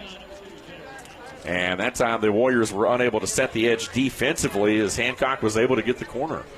Dave, you talk about Hancock. Remember, he's just a sophomore, so it looks like the Sequoyah Chiefs have a budding superstar on their hands on both sides of the football as he's effective on offense and defense. Yeah, seriously. Interception already tonight. Yep. 2nd down and 4 right here. Once again, the I for the Chiefs. And they'll hand it to the fullback. The first man through, that's Lucas, but he has stood up right at the line. Now his big body pushes the pack forward maybe a half yard right at the 50-yard line. A helmet comes popping off, one of the Sequoyah players at the 47. So whoever that is will have to come out of the lineup for at least one play there. But the Chiefs will have a 3rd down and 4 right here. And so a big play now for the Warrior defense to try to turn them away. You're in that part of the field where, depending on what they do right here, they could very well go for it on a 4th down if they get it short enough. Well, 3 yards is the magic rule. If they get a yard here, 4th and 3 will go for it. And that was Peyton Lucas who lost his helmet, so he had to check out of the game as they go back into the I formation, Dave. Have really thrown a couple of different looks, I guess, at the Warriors defensively. Here's a handoff left side, 2nd man through the hole, and going to be shy of the first down marker, but did get a yard or so right there. The Warriors are trying to lobby that they were able to rip that football out of there, got a turnover, but to no avail. It will still be Sequoyah football, but it will be 4th down and decision time right here for Coach James Teeter. Gain of a yard, 4th and 3. Art. I'm punting this ball. with the punt, Will, you pin Cherokee deep. They haven't really proven that they can move the ball. Will, what do you have here? I'm going for it. On your wing T team, you make your living off of these 1 yard, 2 yard situations, and it's about 4th and 1. I would go for it. It's at midfield. Not a lot to lose, in my opinion. Maybe an ATO. Here we go. No Trainer out the back door trying to turn the corner, but he's hemmed in trying to make a man miss. Stiff arm. Breaks a tackle. Near sideline. Another man misses it inside the 25 on 4th down. The Warriors had a shot at him in the backfield. They had given him a good spot on the previous play, so the Chiefs snapped it from the Warrior 48, needing a yard and a half. And they got a whole lot more than that as Matthew Trainer turns the corner on 4th down for a big gain. Daniel Young was in the backfield, had the play read beautifully, dead to rights, and Matthew Trainer put the forearm out, stiff-armed him out of the way, made a couple people miss, picked up a first down, an explosive run. Matthew Trainer is such a good athlete. Once again, why I'm here in the booth and not on the sideline. Yes. So the dice pays off. And now the Chiefs have a first down at the 20-yard line of the Cherokee Warriors, and the clock now down to 7 minutes. Already working our way close to the halfway point of this third quarter. It's still a tie game, 13-all. It's Jackson Hancock on the carry there, Dave. And I think the rotation is what we're talking about. We're not calling one name. We're calling pie scores, Lucas, Hancock, and then they even have some pretty good backups in Cruz Wright and Tyler Bell, who we saw get a couple of carries against Woodstock last week. Very serviceable, younger underclassmen as a junior and sophomore, respectively. But Trainer right now really just very mind-boggling how good that last run was. Two tights. They're taking it right at the Warriors. And this time, a little play action. Trainer to his left, now under pressure, just going to throw this one up and out of bounds. And took a big hit back up at the 37-yard line there. He had to get rid of that one, incomplete. And that was Morgan Cox, who leads the team in tackles after last week with 9, was able to get the pressure there on Trainer and force the errant throw. That time he did throw it away and was outside the tackle box, but also Peyton Lucas was out there as a release valve and was able just to throw it on the sideline, Art. Very aware of Matthew Trainer to get it out there just over the reach of Lucas out of bounds, but not just far enough not to draw the ire of the official. Just a quick note, this will be play number 9 of this drive. Sequoyah has any drive gone over 10 plays. They've scored, so let's pay attention to that as we tick down here, and the looks like the play clock there driving the. Yeah. Another characteristic of the wing T is being able to sustain long drives, and the Chiefs' misdirection play. Hancock bounces into the middle, had to jump over a guy at the line of scrimmage, falls forward, and the clock will roll here, but that's going to be, that was 3rd down and about 8 or 9 right there, and he didn't get much, maybe a yard. So clock, the stick showing 4th and 8 right here, and now you're in a situation where you more than likely going to try to get 3 out of this one. Definitely not going to try to keep it on the ground. And in will trot the kicker. Again, that is Joseph Ryan. Out of the hold, the ball is going to be put down at the 26. So a 36-yard field goal attempt from the near hash. Actually going to be Damon Baker who's going to come in and attempt this one, Dave. And that one is a low liner. Cherokee may have got a hand on that one, but it is no good and wide to the left out of the hold of Connor Gillette, the senior. So, again, a missed field goal. And the Chiefs come up empty. They eat up a lot of clock right there, but the Warrior defense bends, but they don't break. And the drive stalls out inside the Warrior 25, and now the ball will go over. Yeah, Dave, you mentioned the clock, almost a 5-minute drive for Sequoyah, but they come up empty. That's going to be, it may be key. I won't say it's going to be, but it may be key as we get deeper into this ball game now. Maybe a little momentum for the Warriors as they come out on the second drive of the second half. Sequoyah's attempted 2 field goals, and that one was much shorter than the 40 they attempted last week, and 0 for 2 on field goals so far. And just to correct myself, Dave, you are right. Joseph Ryan was in to attempt that one. So Swan now going to take it, going to fire one over to the far sideline. A quick hitter to Darius Harshaw, who makes the grab and gets upfield for what he can. Will pick up 5 or 6 yards there on the quick hitter on first down. Setting up a 2nd and 4, 2nd and 5 right here up to the 25. Again, the clock inside 6 minutes of this third quarter, 13-13. Sequoyah and Cherokee here at Pope Stadium tonight as part of our Cherokee County Game of the Week, a game that we've had the pleasure of being part of now for 5 years here on the air at WLJA Radio, now the Tri-State Communications Sports Network. How about that? Here's 2nd down and 5. Again, Harshaw out of the gun.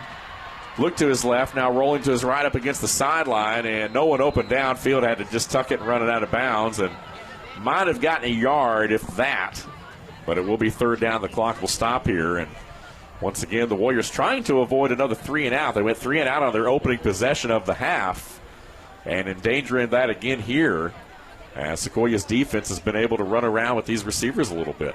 Yeah, Dave, you're right. Very impressed with their ability tonight to just keep these Cherokee Warrior receivers in check. This time A.J. looks over at the sideline, gets the play in, trips to the near side, a receiver up top. That's Harshaw all by himself. Going to try to find a man there. He's got a man open. He makes the grab at the Sequoyah 45-40, 35-30. It's a foot race, and Harshaw will win it. Touchdown, Warriors. As A.J. Swan just took that ball and threw it off his back foot and hit a Darius Harshaw in stride. 74 yards, Dave, if my math serves correct. I want to point out to Darius Harshaw, the defender had the angle. Harshaw using the official as a screen as he broke free to the end zone. Very heady play by Darius there to put the Warriors in front by 6 with the PAT pending.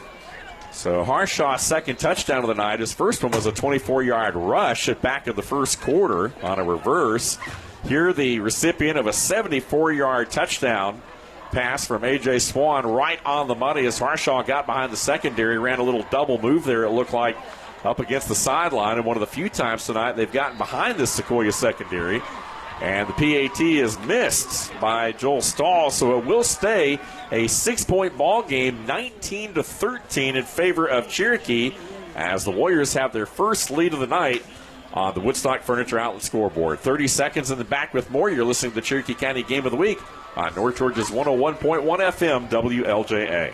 Golf cars used to only be for golfers. But now there's so much more. Golf Cars also offer transportation around your neighborhood or farm. Get yours at Golf Cars of Canton, your Club Car, Tomberlin, Garia, and Columbia dealer. Plus, they have a full service and parts department. Check out the selection of used golf cars or ask about renting. Go to golfcarsofcanton.com. Visit them at 121 Waleska Street in the Sandy Hook Shopping Center or call them 678-880-1156.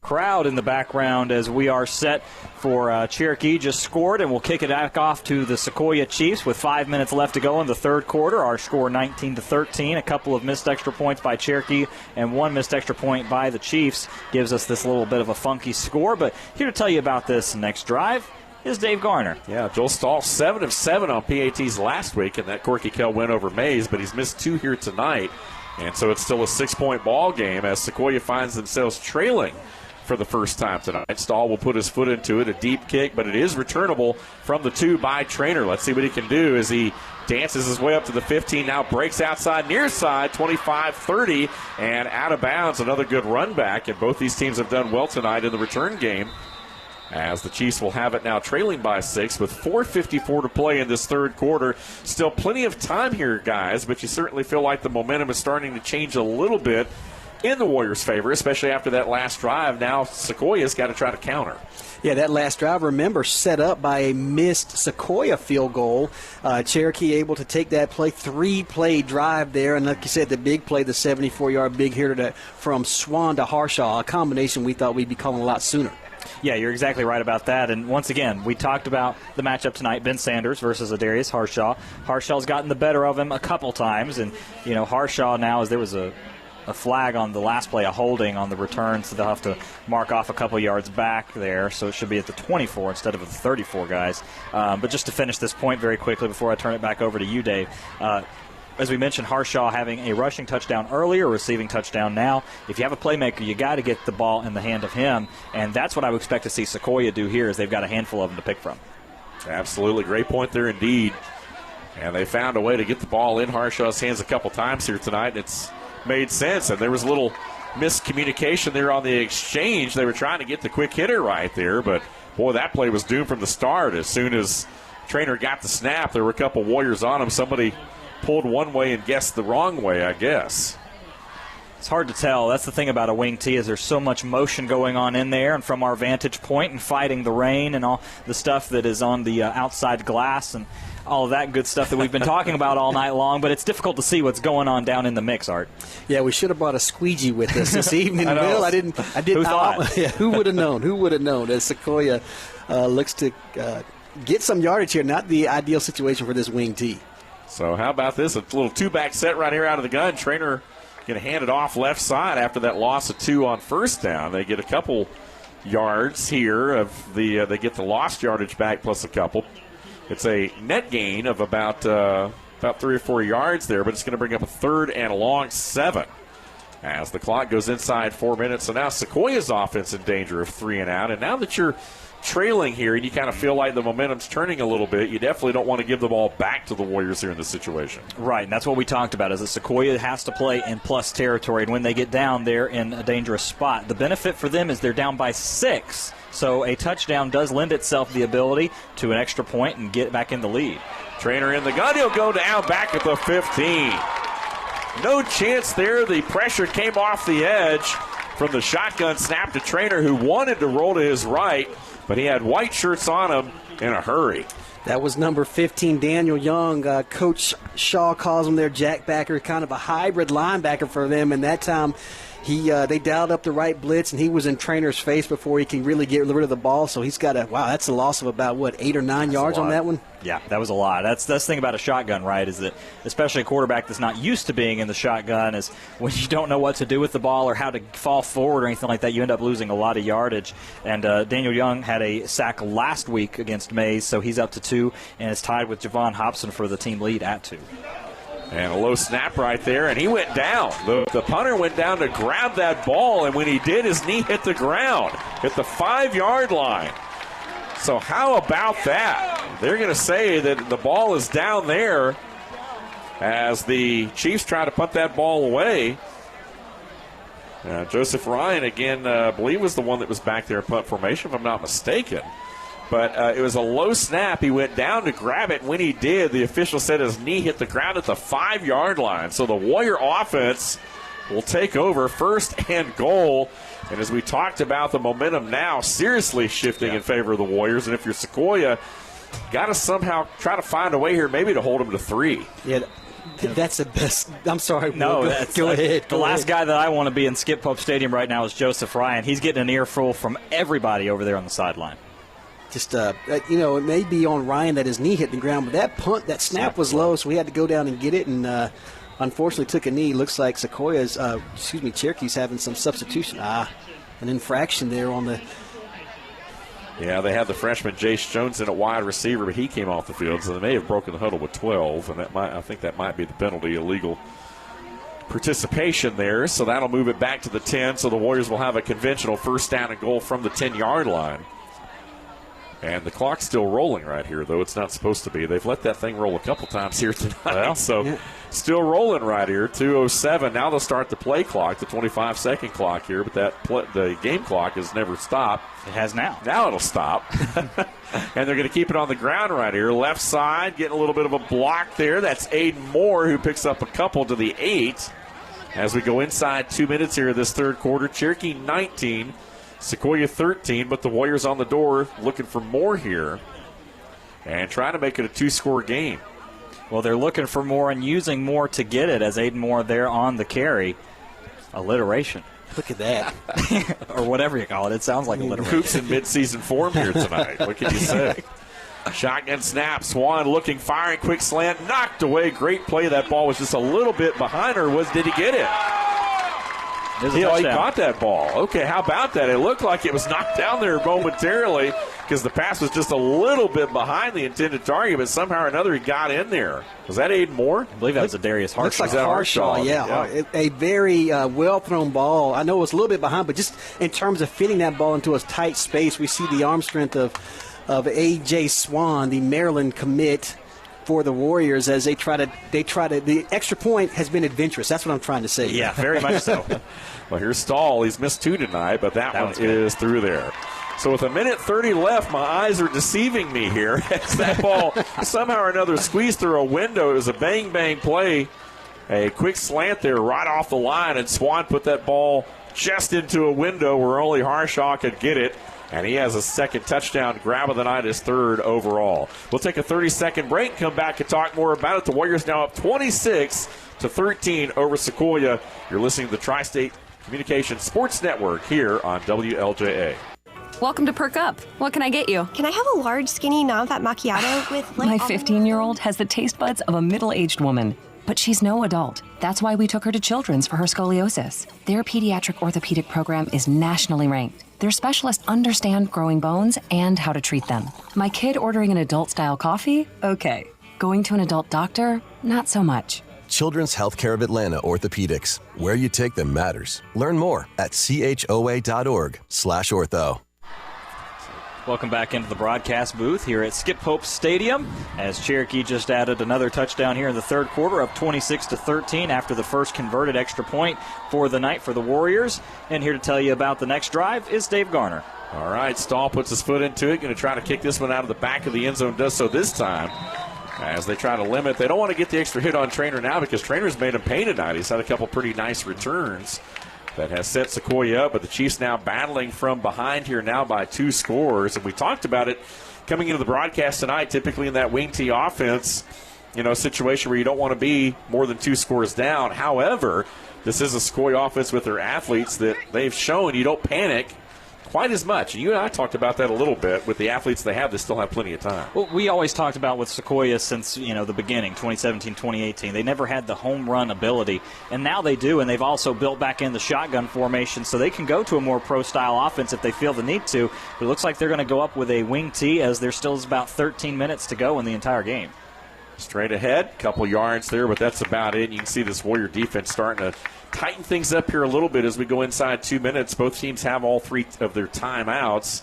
It looks like they will have them going into the 4th and final quarter, but this Warrior offense starting to come alive. Swan, Harshaw really starting to play into this thing a little bit as they are slowly starting to wear down that Sequoyah defense a bit. Yeah, and Dave, unfortunately for Sequoyah on that punt, but anytime you give your opponent the ball inside the 5-yard line, it typically doesn't end well for you. That's hard to overcome for sure. You're 2nd down and 8 after a gain of 2. And the ball's on the ground. Well, a little read option play right there that time as Matthew Trainer was kind of reading to see what was going to happen there before he handed off to Jackson Hancock. And the ball never got handed off and ended up on the ground, and Trainer was lucky to get back on it. And here we're seeing some of the miscues come back, right? We saw the punt that got kneed, and now we're seeing the almost a fumble there. And I think over the course of the next quarter, as we're nearing the end of the third, it's going to be key for Sequoyah. If they want to come back, they're going to have to keep a clean football game from here on out. Yep, 3rd down and 11 after another loss there. So, again, a big play right here, as we talked about, and perhaps what could be the final play of this third quarter. Trainer this time will go under center, back to the conventional wing tee look. Play action. Looking to throw, but now under pressure. He's got nothing to do but tuck it and run it. Back near side, trying to dive up close to that first down marker. I believe he'll have it. So a great 2nd and 3rd effort by Matthew Trainer, who will go out of bounds with just 2 ticks left here in this third quarter. And Sequoyah will extend this drive after falling behind 3rd and 11. And I think Trainer might be injured over here on the sideline, guys. Yeah, our vantage point is blocked, like you say, Will. Some of these tents up here, and they're rushing over to give him medical attention. We'll see if we can get some eyes on it. Yeah, it's difficult to see, as you mentioned. And well, I was going to say I'm looking over the numbers of the offensive players going off the field, and I don't see number 11. So you may be right there. It may very well be the Sequoyah quarterback. 99% sure it's Trainer out there on the end. And you talk about what kind of loss it would be. It's a huge loss. So they've got his helmet off. He's kind of leaning his head back as he's getting medical attention down there. Working on the knee. Yeah, definitely alert, but or something with the leg there, it looks like. So, well, either way, he'll have to come out of the game. So have someone else come in here and snap it for this final play of the third quarter here coming up. But play right there for Sequoyah to extend the drive. You got to feel like they got to come away with something on this particular possession, because you don't have a lot of possessions to work with here with just a quarter left. And it does look like the Trainer's back on his feet and coming off on his own power, and I know a lot of the Sequoyah fans are with a collective sigh there. Well, very classy by A.J. Swan as well to come over and wish him luck, and he's jogging now, so maybe just a cramp or something. It was hard to tell over there, and we don't want to speculate on it. We'll have to get a number on who's going to come in and quarterback. Alex Conti is who I have listed as the backup, who does the holding duties, but also worth noting, Connor Gillette played a couple of games as the starter last year before giving way to Trainers, so... Looks like it'll be number 41 under center. I don't know if we have him in our... Yep, that's Connor Gillette. Yep, Gillette going to toss it off to Hancock right here. Breaks a tackle up across the 40, and wow, that's a big one there, about 12 yards. As the horn sounds here at the end of the third quarter, and Sequoyah has the train rolling again. It's a 2-score lead for the Warriors, but the game's not over with yet. Sequoyah football, and we come back to start the fourth and final quarter. 26-13, Cherokee leads Sequoyah. Again, a 1-minute break, and then back with the fourth and final quarter. You're listening to the Cherokee County Game of the Week on North Georgia's 101.1 FM, WLJA. Hi, it's Dave Garner, voice of the Cherokee County Game of the Week. But did you know I'm also your local Woodman Life representative and poverty prevention specialist? For over 130 years, Woodman Life has protected families with life insurance and retirement products. And as your local agent, I want to make sure that your money outlives you and that you don't outlive your money. Call or text me at 706-273-9347 or visit my Facebook page at Dave Garner Woodman Life to learn how I can help you or your loved ones today. Insurance protection, financial security, Woodman Life, standing strong for generations. Booth here on 101.1 FM WLJA as they are taking over here in the fourth quarter. It's Cherokee 26, Sequoyah 13, but Sequoyah driving as Matthew Trainer was injured on the second to last play before the end of the third quarter, I should say. And we saw Connor Gillette, who took a few snaps there last year, but it looks like Matthew Traynor will return to lead the Chiefs offense here with 12 minutes left to go in the game. And here to tell you about the final quarter of action is Dave Garner. All right, thanks there again, Will Cooper, the golden boy. Dave Garner with you, along with Art Mosley as well. A little misdirection play right here. Sequoiah's got the ground game working again. 6, 7, 8 yards there on the misdirection play.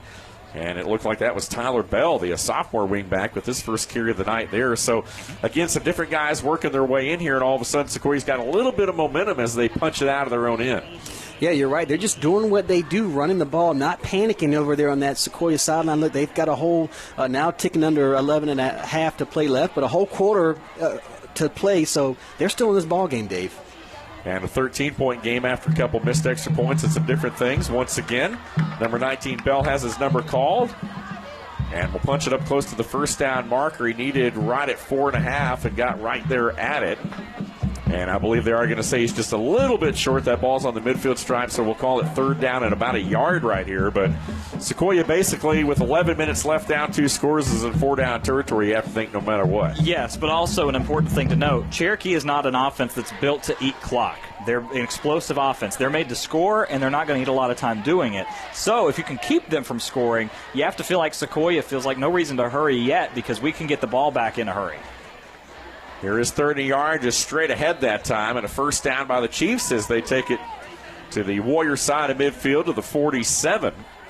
And so Sequoyah will operate with the football, trailing by 13 with 10:40 to play in this one.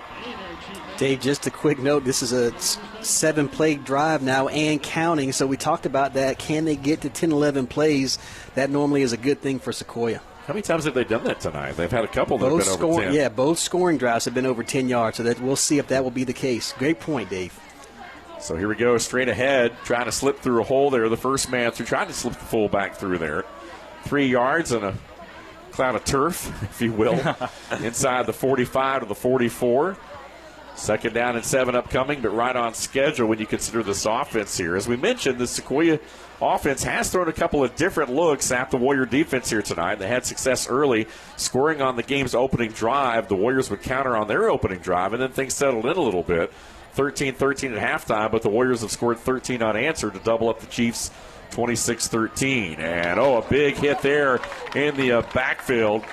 Came shooting through there, and that looked like Kyan Simmons who laid the lick. That's exactly right, and we've seen Kyan fly to the ball. That's the thing about a wing tee offense, is that when you pitch it, everybody's getting a full head of steam, so sometimes it lends itself to a lot of big hits because nobody's starting from stop, I suppose I should say. So 3rd down and 8 after a loss of a yard back at the Warrior 45. So again, a big play for Sequoyah right here to try to keep this series going. Straight ahead, they slip a man through. First down and more. Watch out. Get a big run there for Peyton Lucas, the senior quick hitter. And in a wing tee offense, that fullback, he's only about 2 yards behind the quarterback. So a lot of timing right there. And as soon as they turn around with that snap, Lucas is hitting the hole full speed, and that time he exploded out of there for another big run. And a touchdown-saving tackle by Keegan Baker out there, who almost got mixed up there as Peyton Lucas was close to the house. But nonetheless, good open field tackle. We've seen that a couple times from both of these teams. Chiefs from the Warrior 30. First down and 10. Inside 9 minutes, straight ahead. Now over the right side, they bounce it out.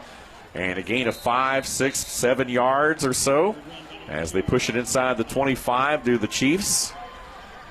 Interesting thing here to note, Dave, is that Harrison Hood is in at tight end right now. So we're seeing them utilize some of their talent on both sides, as we see Cherokee do, as well as we've seen Darius Harshaw work both ways and Toby Thompson as well. So with all of that being said, you have to feel like Sequoyah getting here. Everything you have left in the bag. Tyler Bell, your big defensive ends that can block and play tight end. If you have some Matthew Traynor runs left in the playbook, it's time to dispose of them now with 8 minutes left here to go. Yep, and down 2 scores as well. You got to have your athletes on the field, and the Chiefs have them out there right now. Here's the left side running over folks down to the 15, and another first down for the Chiefs. And once again, they've got the Warrior defense back on their heels here a little bit, as they did earlier in the game. So still a lot of fight left here in the Sequoyah team, and more importantly for them, still a lot of time left. A lot of time left. That's the 12th play of this drive. Remember, it started with a minute and a half left in the third quarter now as the clock ticks under 7:40. That was Tyler Bell on the carry, who ran over even Beeger.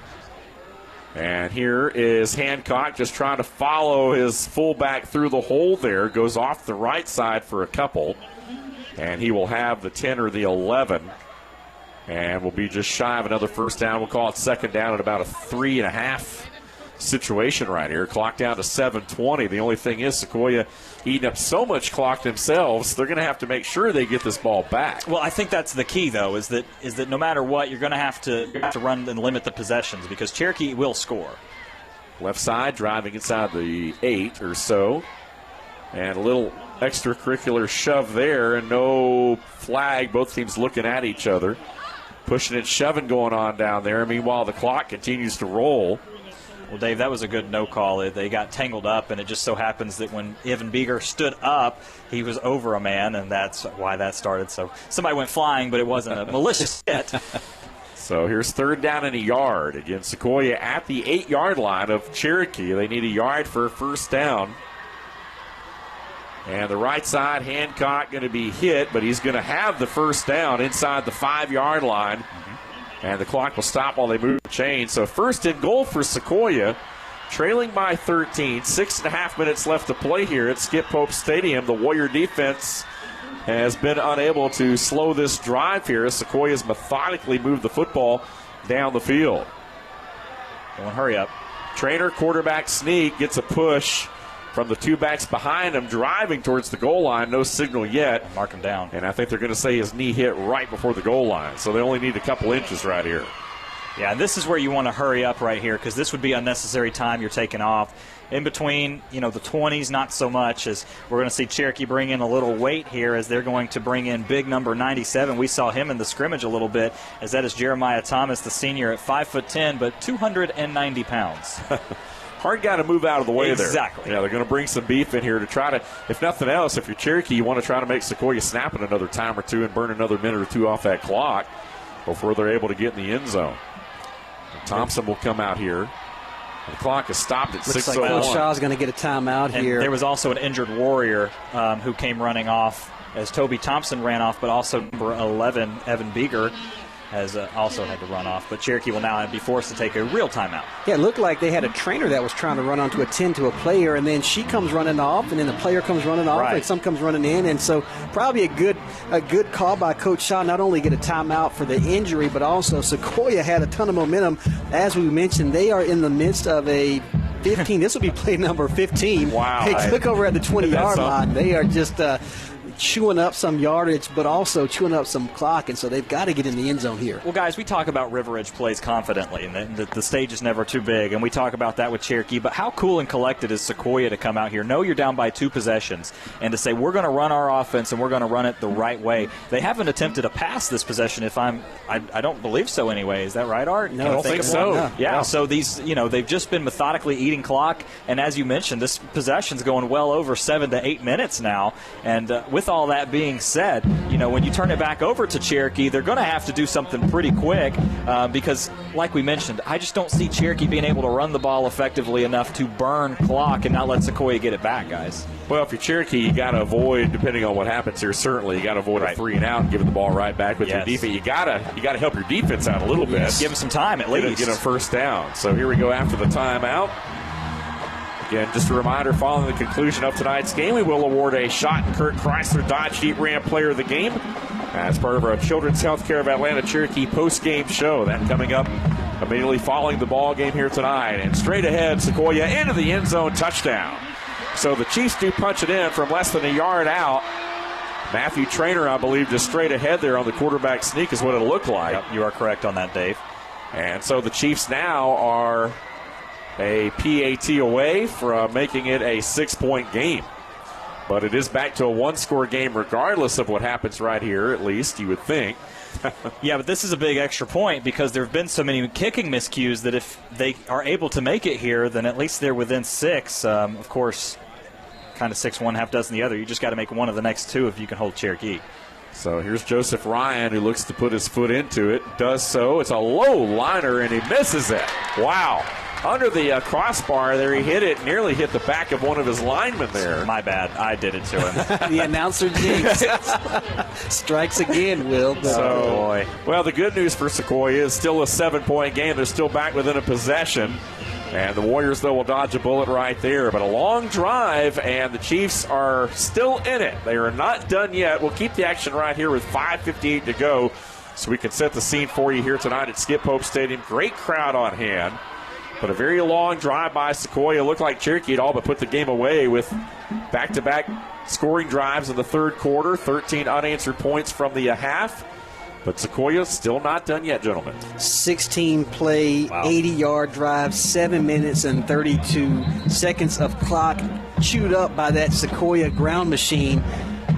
But extra points, the special teams, both teams are struggling tonight. I mean, that's the key right now is that Sequoiah's down 7, and normally that's okay. They're down by a touchdown, but now we have to say they're down by a touchdown and an extra point because for the game so far, let me get my math right here, Sequoyah is 1-3, and Cherokee is 2-4. So we're talking about a 3-7, less than 50% on extra points. Both these teams also have missed a field goal as well. So with all that, you have to feel like the kicking game. We talked about the rain, but it's not raining now. It seems like a typical late August day out there for Sequoyah and Cherokee, but kicking issues, and also one other miscue to point out, Sequoyah kneeing the punt. So special teams playing a huge factor so far in this one, guys. Well, with all that being said. Exactly. Cherokee with the two turnovers in the first half, and now Sequoyah here, as you talk about, with that knee down, is almost like a turnover. But they do get the score here, and now they'll boot it away back to the Warriors. Short kick right here. Where's it at? Oh, there it is. And it finally worked its way back to Harshaw, who's not the furthest back deep there, but was able to dance his way up right at the 20-yard line. And I'm not sure. I think he was pretty much, the Warriors didn't really have much of a wall set up there for that particular play. I think they were surprised that they actually kicked the ball to him. But regardless, the Warriors, again, 80 yards away from a score here. 5:49 to play in this one, and up just 7. Well, they've been kicking it short all game long, so for them to finally kick it deep, I guess it was a good time to do it because it ended up being pretty good coverage as they're stopped right at about the 20-yard line, so just as good as a touchback. So now the pressure's on this Warrior offense a little bit to deliver right here, and if nothing else, a first down and some clock, because they definitely don't want to give the ball back to the Sequoyah offense. Watch for pressure, guys. Especially after that 15-play drive there. So back to work right here. They're going to keep it on the ground. Johnson breaks a tackle. He's got a lane. First down up across the 30, up across the 35, and wrestled down at the 37. So a good start for the Warriors here on this one. Yeah, and the guy that we haven't called, Isaiah Sanders, had him dead to rights in the backfield, and he was able to work outside of him and then get up in the second level, and then Connor Sant was able to bring him down. But for a while there, it looked like it was going to be a loss, as we've got a stop on the field here, Dave. Not sure what about. Yeah, the man under the white hat here blew the whistle. And I think it could be something clock-related here. I'm not sure. They're looking up towards the press box there. There's no flag that we can see. I don't believe so. No, that tells me this must be a clock thing. As they talk things over right here, looking across the way there, the lights and the strobes here in the stands as the fans, of course, have come out here tonight, Hickory Flat. Skip Pope Memorial Stadium, the 26th meeting, as we've talked about, between these two. The first meeting all the way back in 1990. Cherokee won the first 2. Sequoyah won the next 7 after that, but it's been a back-and-forth series ever since, with neither team winning more than 3 in a row. Cherokee's won the last 2 in the series as Johnson burrows his way into the middle, goes over the top, picks up a couple. And that will bring up a second down and 7 after the long first down run of play earlier. Zai's really had a pretty good game, and it's not just been the blocking's been good. It's been a really good running back game. He's been able to make a couple people miss and get into the second level. And even there, a gain of about 3, but falling forward every time. And that's something that Cherokee sorely needs as they move along in their schedule. Right you are, Will. Zai Johnson, again, that first play of this drive, 18 yards to really take the pressure off of that Cherokee offense as they try to bleed this clock and get out of here with the win. Ben Rice, the big center, leads him up to the line. Aiden Moore to the right side of the formation. And they will hand it to Johnson, trying to get near side. He's tackled inbounds after a gain of 3, but it will be 3rd down and 4 at their own 44 for the Cherokee Warriors, and still just a few ticks over 4 minutes left here in the game. Bretton Darling on the tackle, and as we just complimented Zai, another very heads-up play. Instead of running out of bounds and avoiding contact, turned it back upfield and allowed them to tackle him right on the sideline, but still in bounds. Just great awareness, right, Will? I mean, you coach that and you hope your players get that. That time he got it, and the clock continues to run down on this critical 3rd down. A big play right here. Sequoyah showing a little bit of run blitz right here. Swan checks out of the play. 3rd down at 5. AJ looking to throw, going to set up a middle screen. That one is too far over the top and nearly intercepted. They were trying to set up a middle screen, and they had it set up perfectly, but he floated that ball over the top of Zai Johnson, and that ball was nearly intercepted with all the alignments back turned. Yeah, I think you call that right church, wrong pew that time. Yeah. As they dialed up the right play call, but just a little bit too high for Zai, and that forces, not only does that stop the clock, but the Chiefs are going to get the ball back here with plenty of time. 3:40 left in this ball game. There's plenty of time left for them to go down and get a score. And worth noting, they do have to punt the ball, and Matthew Traynor is back to return. So watch for some playmaking in the special teams game. A.J. Swan puts his foot into it. It's a great punt. Fair catch signal by Traynor, who make it after 23. And so the Sequoyah Chiefs, trailing by 7, have 3:35 to work with to try to work it down the field and tie this ball game up. Well, who would have thought? Really, one of the, Dave, as you mentioned, we've been covering this game this will be our 5th year of doing football on WLJA, and we've had this game all 5 years, this being the 5th edition, and it's never been this close or never been as exciting as it is right now. So, listen, you got a good one tuned in, folks. You're right. Now, I don't want to jump too far ahead, but with the way the kicking has gone tonight, if you score, you go for 2? No. Will's saying no. This time I'm going to be the gambler, and I'm going to say that wing T, you trot it out there, maybe a little play action, get a running back in the flat, go in, and Sequoyah. I mean, the kicking game's been pretty rough here tonight. But I don't. So here we go. Straight ahead on the first play. Not much there, though, at all. Now, keep in mind, Cherokee has 2 timeouts. Sequoyah still has all 3, so they can't stop the clock here. But they're going to need a couple big chunks of yardage at some point, because the clock's down to nearly 3 minutes right now, and they only got 1 yard on first down at 2nd and 9. They've got to go. No sense of urgency right now. 77 yards, yeah. And you would think, right? I mean, at least I would expect them to go to the shotgun at some point, but they're trotting back out in the wing T. So here we go. Straight ahead run, too. Now they break off one right here. A little bit of running room across the 35, and right there on the spot for a first down. That will stop the clock momentarily. Yeah. So Sequoyah with a big play right there to get a first down, and that's huge. Yeah, that's the benefit of high school football, is that a first down does it. And maybe they feel like if they run the ball twice, it may eat 40 seconds to get everything lined up for both of those plays as they're going a little hurry up here. Dave, give it back to you. So here we go, straight ahead once again, trying to break a man out of there, and that has been the workhorse tonight, Peyton Lucas, who gets you another carry and will pick up 7 yards there on the quick hitter. So they feel like they've got the Warrior defense on their heels.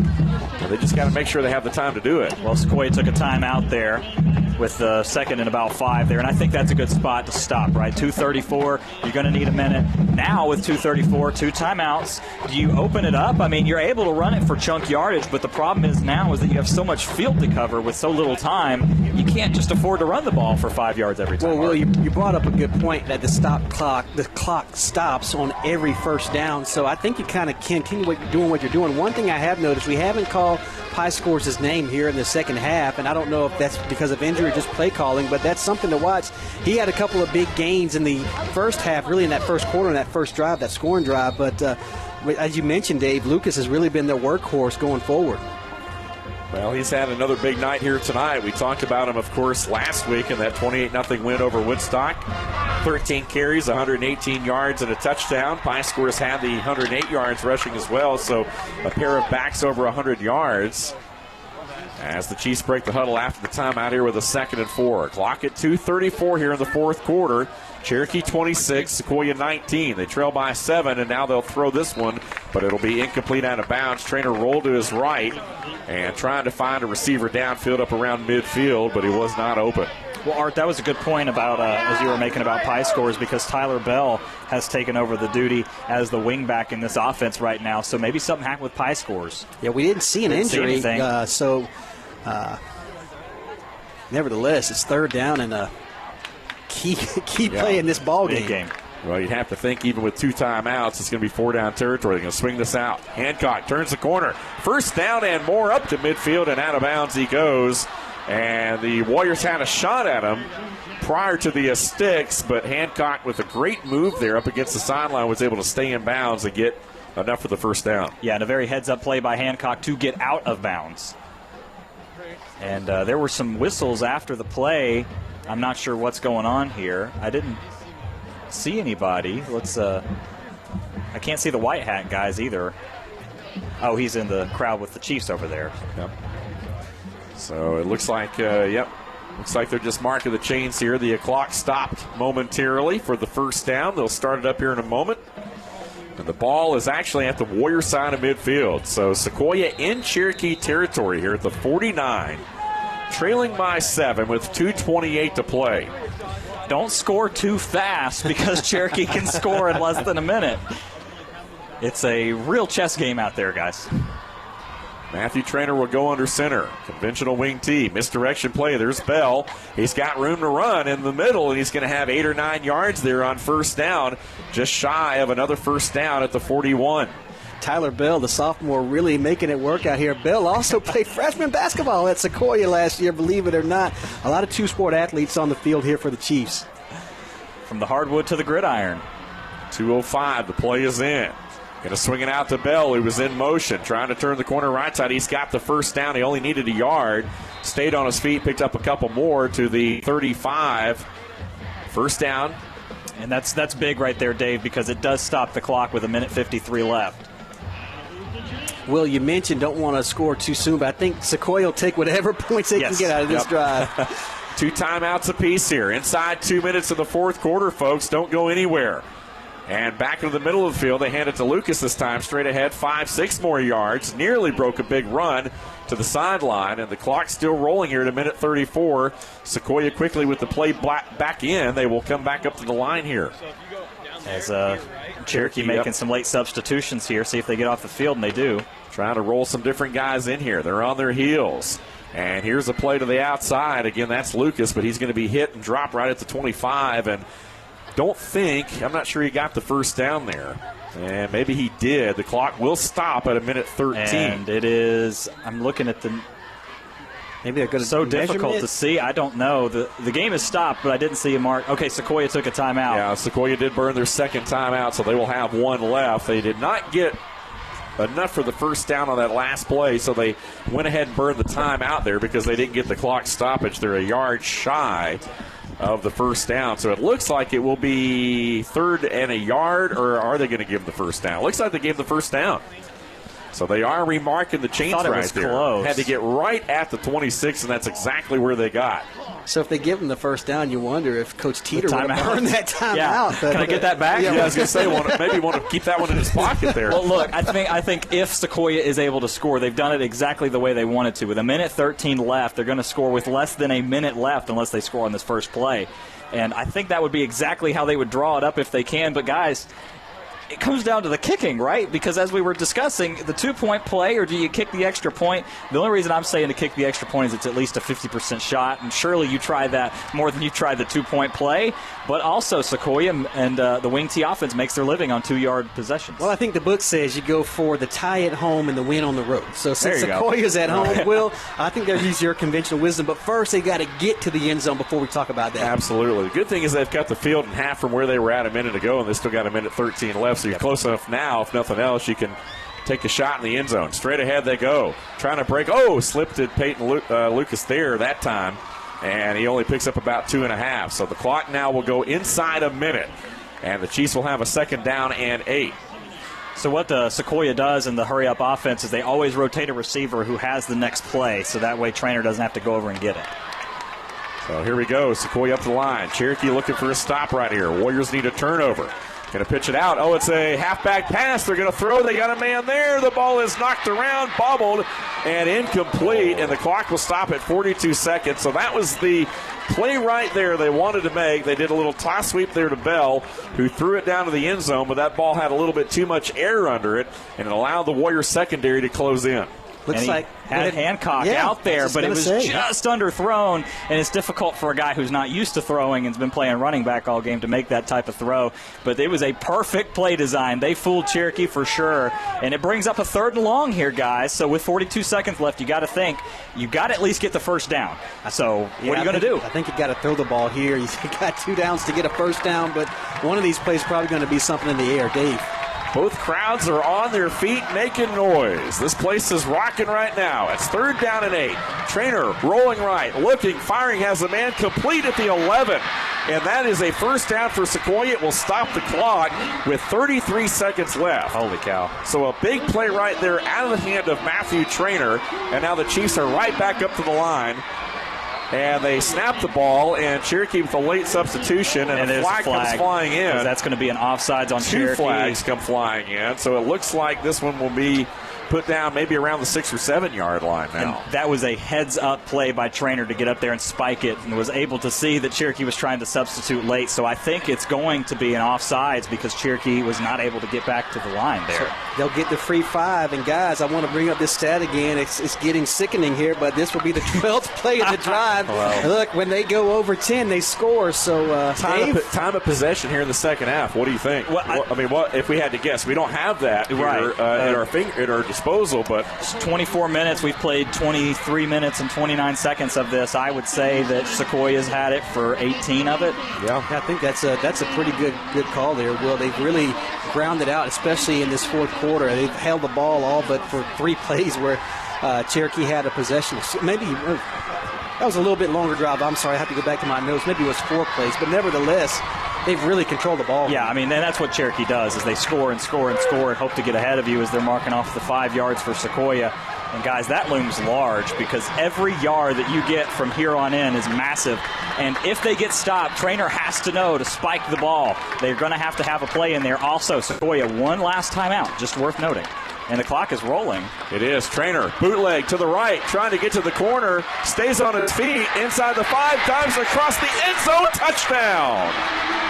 Holy cow, Dave, what an effort by Matthew Trainer. Was stopped dead to rights at the 2-yard line, hit him with the stop, came back and got in the end zone. What a play. Matthew Trainer is the most explosive quarterback in Cherokee County right now, and he has shown you a couple of times tonight as we are in extremely important extra point attempt away from a tie game. I cannot stress how important this extra point is, and they're going to take some time to discuss what they're going to do as Art comes tearing down the press box. Oh my gosh, so exciting. Had me jumping up and down in here as Trainer makes a phenomenal move on the sideline, puts the defender on skates, and realizes that he cannot stop right there in bounds. The extra effort by Matthew Trainer, and as you said, Will, one of the most exciting players. We know we have Amir and Darius, but man, Matthew Trainer is making his mark in Cherokee County tonight. Well, by the discussion going on the sideline, I think they're going for 2. Win. I think they're going for the win right here. The way they've been able to run the football, they need 3 yards here, but you guys are right. Trainer hemmed in, got hit over by the far sideline, stayed on his feet, though, broke a tackle, and was able to rumble in the rest of the 5 yards there, was able to get across, diving over on the far sideline there by the pylon. And so it's Cherokee 26, Sequoyah 25. There's 18 seconds on the clock here.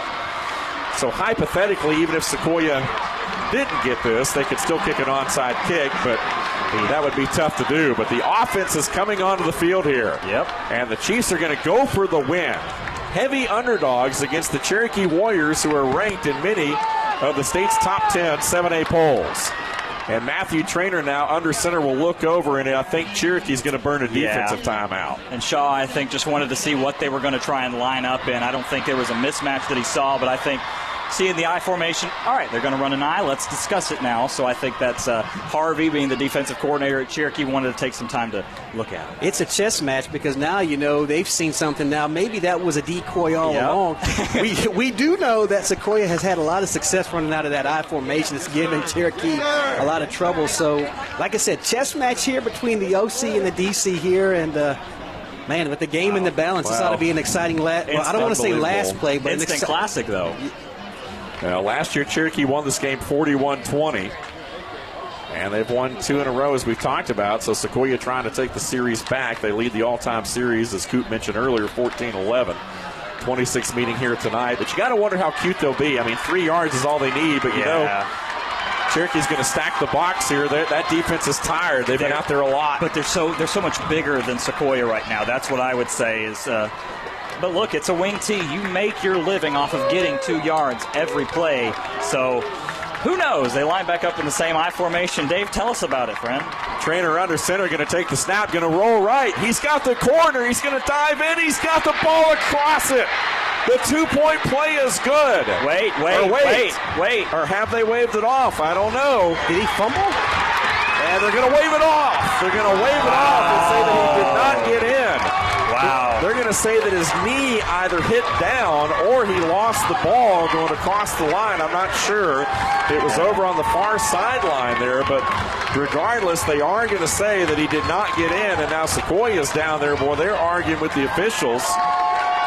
And man, oh man, the controversy here tonight. Oh boy, between these two. I don't know what happened. I know the pylon has been removed from its spot, and Teeter is unhappy. And he's. If there was somewhere that he was going to get a call, it was going to be down there. They were at the student section. So wow. Well, he dove in. It looked like it was good for a moment. It was good. The Sequoyah, the fans, the sideline erupted. Feeling like he had got in there, but none of the officials signaled that he was in, and so all of a sudden one came in and they kind of just waved it off there, and the Cherokee side erupted. Yep. And so 26-25. Now you got to remember the game's not over with yet. Sequoyah will have to try an onside kick right here, and they could conceivably recover it. Well, here's the thing. Now they have no timeouts, and with 18 seconds left, the onside kick coming, and the kicking issues already. But I like the play call. It was a good one. You got to get it in the hands of your best athlete. Matthew Trainer is arguably it, him or Hancock. So good design there. And I think there was a pitch option even for Hancock on the outside. But by the time he got out there, it was just all effort. So. And how much of all these missed extra points played into this tonight? That's the thing now, right? So large. You know, if Cherokee can make 1 or 2 of them, then that might be a moot point, and that forces Sequoyah. But again, like you said, if Sequoyah makes 1 or 2 of them, right, it's tied. Right. Yeah, right. Exactly. It's a no-brainer, and they're kicking an extra point for the win. Right. Yep. But they've missed a couple of them here tonight, which kind of forced them to make a decision. Talk about some kicking plays here. Is they're going to line up for an onside.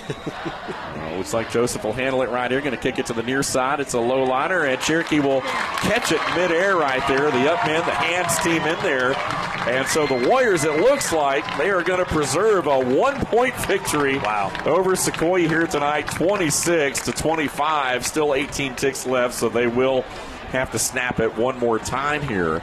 But boy, what a game here tonight to finish. You kind of saw things kind of playing out a little bit like this, and I said it when they got the ball for that drive. You know, if they get in there, do you go for 2 or not? But that is going to be a play, and this game's going to be a game that's going to be talked about for a long time. Well, and here's the thing: Chiefs TV is going to have video of it, so there will be dissections. Yes, not us, but some.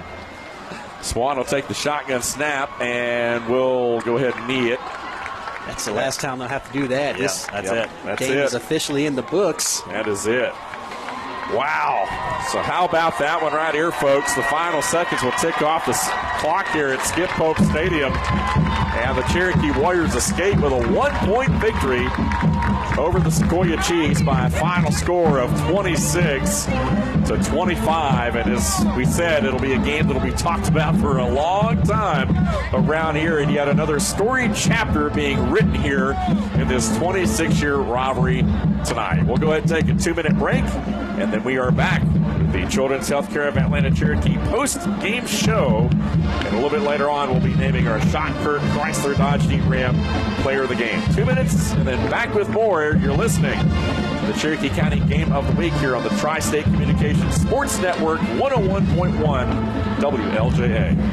Welcome to Perk Up. What can I get you? Can I have a large, skinny, non-fat macchiato with My 15-year-old has the taste buds of a middle-aged woman. But she's no adult. That's why we took her to Children's for her scoliosis. Their pediatric orthopedic program is nationally ranked. Their specialists understand growing bones and how to treat them. My kid ordering an adult-style coffee? Okay. Going to an adult doctor? Not so much. Children's Healthcare of Atlanta Orthopedics. Where you take them matters. Learn more at choa.org/ortho. It's football time, and Brian Aaron at Woodstock Outlet has some great news for all the football fans. Hey, y'all, we are glad to be a sponsor for these games, and have a great time. Stay safe out there, and we just really do love being part of our community, and thankful we got the best customers a business could possibly have. And we built a new warehouse. We got it full for the pickup or delivery, so we're ready to go. Y'all come see us, and we sure do appreciate you. You've seen the many car dealer lots that are almost empty. Not at Schottenkirk Chrysler Dodge Jeep Ram in Canton. They've found the best used cars and trucks to fill their lot. Hundreds to choose from. Just go to SchottenkirkChrysler.com and do a search. Then come by and test drive your choice or buy online. Schottenkirk is proud to call Cherokee County home and are happy to be the dealer with a fully stocked lot of cars and trucks. Schottenkirk Chrysler Dodge Jeep Ram, just off Riverstone Parkway in Canton at 200 Liberty Boulevard. In times of uncertainty, it's nice to know that there's still some things that are certain. Hi, I'm Dave Garner here, your local Woodman Life representative. I want to make sure that your family is protected with needs-based life insurance through Woodman Life. Life insurance has many benefits. It's not just something that's there when you pass. It's mortgage protection, family savings, debt relief, replacing lost income, and overall peace of mind. Some companies sell it because they have to. We sell it because it's what we do. Call for a free quote today or visit me online, and let's make certain that you're protected from today's uncertainty. I'm glad they went for it, though, because we'd be in overtime. Welcome back into welcome to the Children's Healthcare of Atlanta Cherokee postgame show, I should say, as you are on the Tri-State Communications Sports Network. As a final score here is 26-25 as Sequoyah was just a point away in games of what could have been, but nonetheless an instant classic from Skip Pope Stadium. Before we break down the X's and O's, announce our Schottenkirk Chrysler Dodge Jeep Ram player of the game, we want to go ahead and toss it down to Asa Jones, who had an interview with some of the staff at Children's Healthcare of Atlanta Cherokee. Asa, take it away. Thank you, Will, and everybody, welcome back into our next Children's Healthcare of Atlanta postgame show interview. I am joined yet again with Janet Reed, Community Development Officer for Children's Healthcare of Atlanta. Janet, thank you for being back with us. Thank you, and thank you for covering all of the local games. It's always exciting to be able to tune in and see who's winning and see, who your favorite is and hear about some great players. So huge thanks to WLJA just for doing that for those of us fans that can't go to all the games every week. Absolutely. Football is a great time of year, and we definitely love doing it. So let's get into it and talk about some more events that Children's Healthcare of Atlanta has. Let's start with one that you had recently, which is called your Care-a-thon event, which is actually a WSB radio event. Is that correct? That's correct. And we've been doing this event for 21 years. This is our 21st event. All the money that is raised benefits the Aflac Cancer and Blood Disorder Centers. So this year we hit a new record. $1.7 million was collected. And we had 240 employees that actually manned the phones and were the support folks. So that was very exciting. They were in our support center down at North Druid Hills. So that was fun just to have so many folks. And we have a lot of managers that bring their whole teams in that day. They can call in and make the donations over the air. And we have quite a few businesses that will do matching hours. So you may have a business that says, actually one of them was Finley Roofing, and they said, hey, for every dollar up to a certain amount that people call in this hour, we will match that. So that's another way. So those businesses that support us. And, then people can get online and make the donation. They can, give their credit card over the phone. So it's an amazing event. All right, and now let's talk about an event that's coming up in the future, a few months from now on October 15th, your Cape Day event. That is correct, and we are excited about this. That is Friday, October 15th. So you can actually get on choa.org and find out a little bit more about it.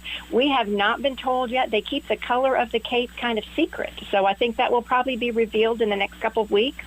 But there's a chance if people want to order a cape and the proceeds from that support children's. But we also have people that make their own capes. So that's another great thing. If you and your family want to get together and you can make them out of a bed sheet, you can do fabric, you can do anything that you want, but just to show your support. And our thing for this is that everybody can be a superhero for kids. So this is just to support our patients and their families, that we're in this fight with them.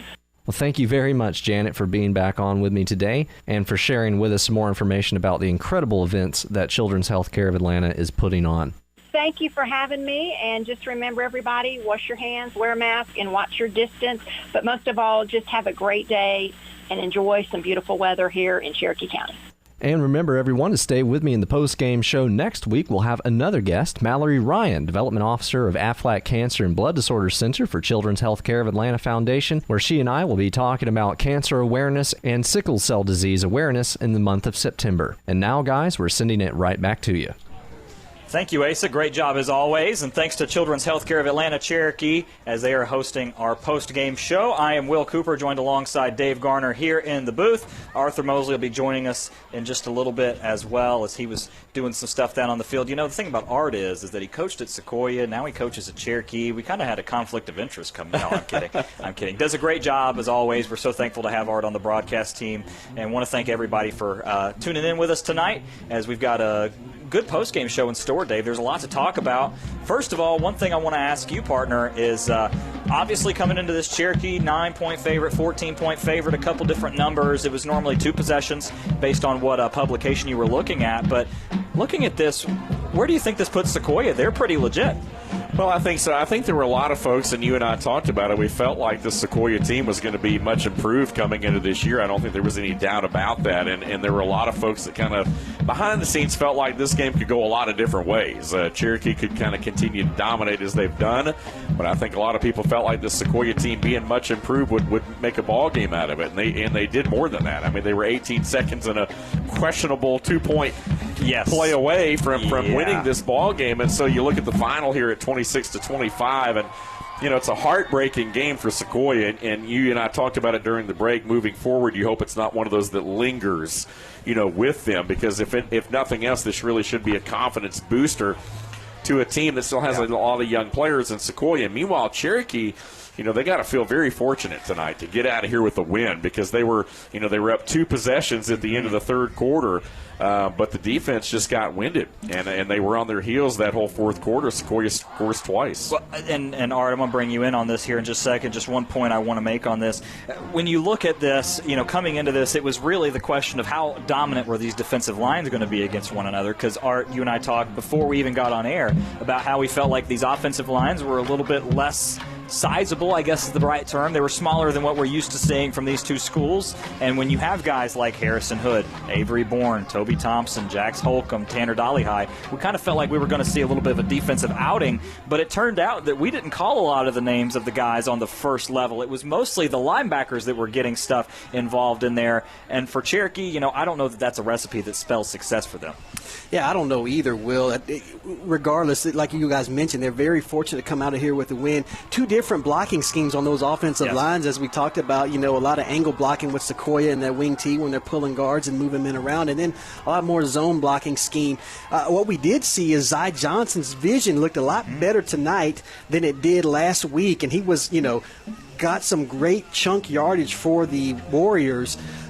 May want to see a little more of that going forward, but I think that was a great takeaway if there's anything for Cherokee.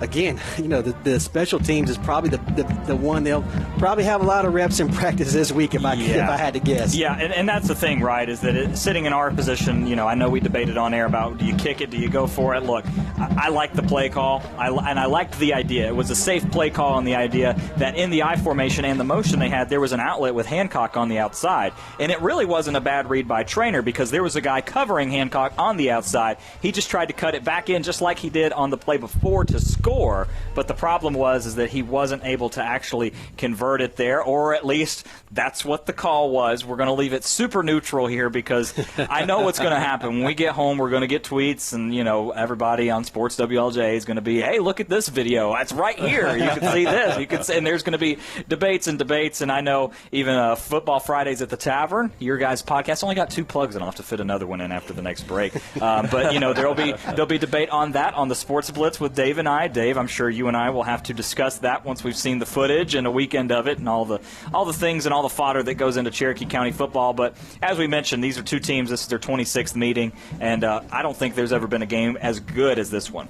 No, I mean, you look back through the history books, there's been a lot of, you know, one-possession games and so forth, but when you you pull up this series. I mean, I'm looking through it right now. There have been a lot of one-possession games. I'm not sure there's been a one-point game. I mean, it looks like, looking through here, this is the first one. I don't think we've ever had a one-point game in the series. So it really, historically, I mean, this one will go down as one that'll definitely be remembered. Now, obviously, Sequoyah being on the other end of it may not want to remember it quite as much, but it's definitely one of those games. If you're Cherokee, it's a good wake-up call, and moving forward, you came out of here, you did what you were supposed to do.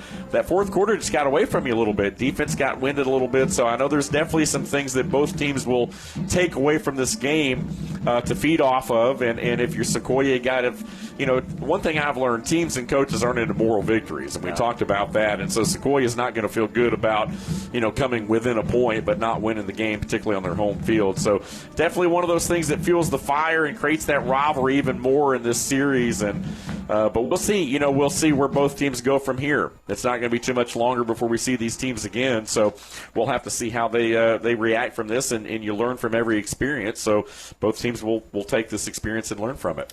Well, let's go ahead and hit our second break of the Children's Healthcare of Atlanta Cherokee post-game show. When we come back, we'll announce our Schottenkirk Chrysler Dodge Jeep Ram player of the game. We'll also give you some score updates from around the county and around the area as well, and we'll give you a send-off with where we'll be next week and what to expect coming up in the next week. Folks, stick with us. 2 minutes and we're back. You're listening to the Tri-State Communications Sports Network. When you are the official sponsor of the comeback, adding a few feet to a drive matters. First down. So does shaving a tenth of a second off a lap. Top-rated surgery, physical therapy, and motion analysis by the sports medicine team at Children's Healthcare of Atlanta helps young athletes not only prevent injuries, but heal faster and return stronger, ready to win. Our more than 25 orthopedic and sports medicine locations are ready to assist your athlete's comeback. To learn more, visit choa.org/sportsmed. Prescription medications can help us live longer and healthier lives, but any medication has the potential to do harm if misused. Drug-Free Cherokee would like to remind you to only use prescription medications as directed by a health professional. Never share your medications with others or use someone else's. Always store your medications securely to prevent others from taking them, and properly dispose of medications that you no longer need. Be a good example for those around you and promote safe medication practices and teach others to do the same. Visit drugfreecherokee.com. Get to know Jason Dickerson. He's a candidate for state senate in next year's election. He's announced his candidacy early, so the people of Cherokee County have time to hear his qualifications and platform. Jason gives back to our community in a big way. Through his personal foundation, he's helped many local charities, including giving scholarships to local students. Get to know Jason Dickerson. Look for him on Facebook or go to dickersonforgeorgia.com. Paid for by Jason Dickerson. Golf cars used to only be for golfers. But now there's so much more. Golf Cars also offer transportation around your neighborhood or farm. Get yours at Golf Cars of Canton, your Club Car, Tomberlin, Garia, and Columbia dealer. Plus, they have a full service and parts department. Check out the selection of used golf cars or ask about renting. Go to golfcarsofcanton.com. Visit them at 121 Waleska Street in the Sandy Hook Shopping Center or call them 678-880-1156.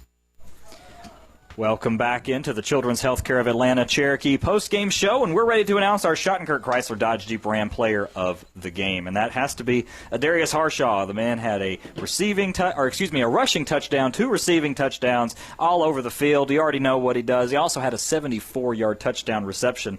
Just not just mentioning the 2 he had, but also one that was 74 yards, I should say. Big task for Ben Sanders to cover him, and unfortunately, Darius got the best of him a couple different times throughout the night.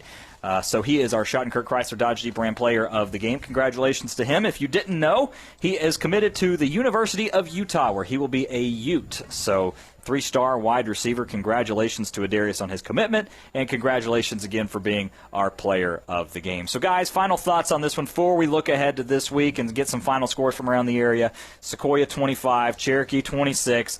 Going to be a lot of debate, going to be a lot of things said. But overall, from Cherokee moving on to 2-0, they've got Rome coming up next. And then for Sequoyah, you flip over the card for them, and they are going to be headed out to Bartow County as they will go to play Cass. So a couple of pretty quality opponents for these two teams coming up. They both travel west. And looking back on this game, I think there's some coaching moments. But I think for both of these teams, there's a lot of bright spots. A lot of bright spots. If I'm the Sequoyah Chiefs, like Dave mentions, there's no such thing as moral victories. But you prove you can move the ball up against a very talented defense. So going into Cass, another game where Sequoyah had trouble scoring last year. I think that was a 15-10 victory for the Cass Colonels. They'll travel, but looks like Sequoyah's got their mojo working on that ground game, and so I would expect possibly a different outcome. Meanwhile, if I'm Cherokee, I'm a little bit concerned about I know they scored a couple passing touchdowns, but it just looked very incongruent. If there's a word I could use today for their offense, kind of fits and starts. So, Dave, your thoughts? Well, we came into the game and we talked about the keys of the game a little bit, and Sequoyah being able to limit the big playability of Cherokee, and we didn't see a lot of it. Now we saw Harshaw with a couple of big plays there. Obviously, that's why he's our Player of the Week. But for the most part, Sequoyah's defense limited Cherokee's explosive plays and those big plays down the field. The one exception, of course, was that 74-yard touchdown reception to Harshaw when he got back behind the secondary. But other than that, there weren't a lot of mistakes defensively out of Sequoyah's, and they really limited Cherokee's big play potential, which, as we know, the Warriors kind of live and die offensively by getting those big plays because of the athletes they have. So I was impressed overall with Sequoyah, but I was also impressed with Cherokee's resiliency. It would have been easy for them to have folded up there, and their defense was gassed, and they were trying to get guys in, but somehow, some way, they're able to get out here with a win. And we always talk about good teams being able to find ways to win ball games. And so, again, the Warriors did that tonight. They got out of here with the win. They're 2-0. They're rocking and rolling right back where they were at last year, going to Rome next week. Right, you are, Dave. I think one last point to talk about special teams, a big play. So if Cherokee Sequoyah doesn't have the mishap on that punt, maybe we're talking about a completely different result. Yeah, you're right. But again, that's part of the special teams, and they were special tonight. Not in a great way, but they came into play in the result of the final of this ball game. Guys, getting some scores from around the area is the one that we were really excited about. Carrollton and Johns Creek. Carrollton up 41-14 over there.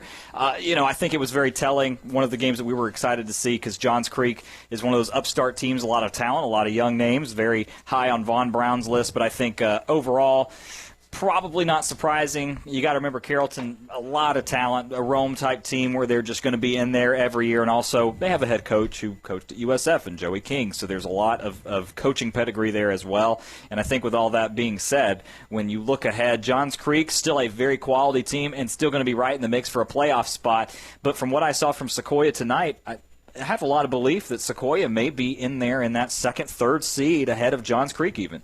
Yeah, and I feel like, when you look at this region, we've talked about it before, Sequoyah being where they're at, I feel like they're going to be improved. I really feel like all three Cherokee County schools obviously have a great shot to be in there. And, right now, if you look at it, I know we're thinking Johns Creek maybe is that other team in the mix. I'm sure some of the other teams will have something to say about that. But I think Sequoyah took a lot of big strides tonight. I think this is definitely something to grow on. And they're going to have a chip on their shoulder, too. So I think next week they're going to come out and try to make sure that they don't put themselves in that situation like Art, like you talked about. You can't put yourself in a situation where you have to have that kind of play late in the game because you don't want to leave it in the officials' hands. So I think the Sequoyah team will come out next week. I know it's non-region, but I think they'll have a chip on their shoulder against Cass. And I think for Cherokee, they may very well have a chip on their shoulder, too, to prove that, hey, we're a better team than we played here tonight. Well, guys, just a little bit of breaking news. I'm sure it's not breaking for anyone that's over there. But Alpharetta made their way to Alabama to play Hoover, who beat North Gwinnett. Alpharetta's up right now, 41-35. They were down by 3 possessions last time we checked, Art. So Alpharetta making a roaring comeback right now. Look, I'll say this, and I'm going to say it on our podcast, Football Fridays at the Tavern. That's there's our the third. That's our third plug. We got it in there. Look, Coach over Jason Curvin over to Alpharetta, again, at Fulton County Media Day said, hey, I've got the best quarterback in the state. Now, they're going up against a quarterback over there at Hoover who transferred, I believe, from Spain Park, one of their neighborhood rivals over there in Alabama. And we saw him on TV last weekend. Very effective quarterback. That is a very impressive. That score holds up a very impressive statement about the state of Georgia football as they came in last week and kind of rolled over. Was it North Gwinnett or was it? They beat and we were kind of licking our wounds here in Georgia, saying how can we let these guys come in our backyard and beat us? Alpharetta looks like they're returning the favor. So kudos to the Raiders, and that's an eye opener for this Region 5-7A, Dave. Absolutely. We talk about Cherokee and where everyone else is at, and Alpharetta, that team that Etowah getting the win there last year, later, whatever, but. Obviously this is an Alpharetta program that's building towards something special as well, so now all of a sudden count them very much in the mix. If teams trying to vie for one of those 4 spots in the big region. And a couple of games that I want to point out that matter for the two teams here. Cartersville beat West Forsyth 38-31. So I know Cherokee's ranked slightly ahead of West Forsyth in most of these standings, maybe a touchdown better. It's hard to say. So Cartersville right there in the mix with these 7A teams.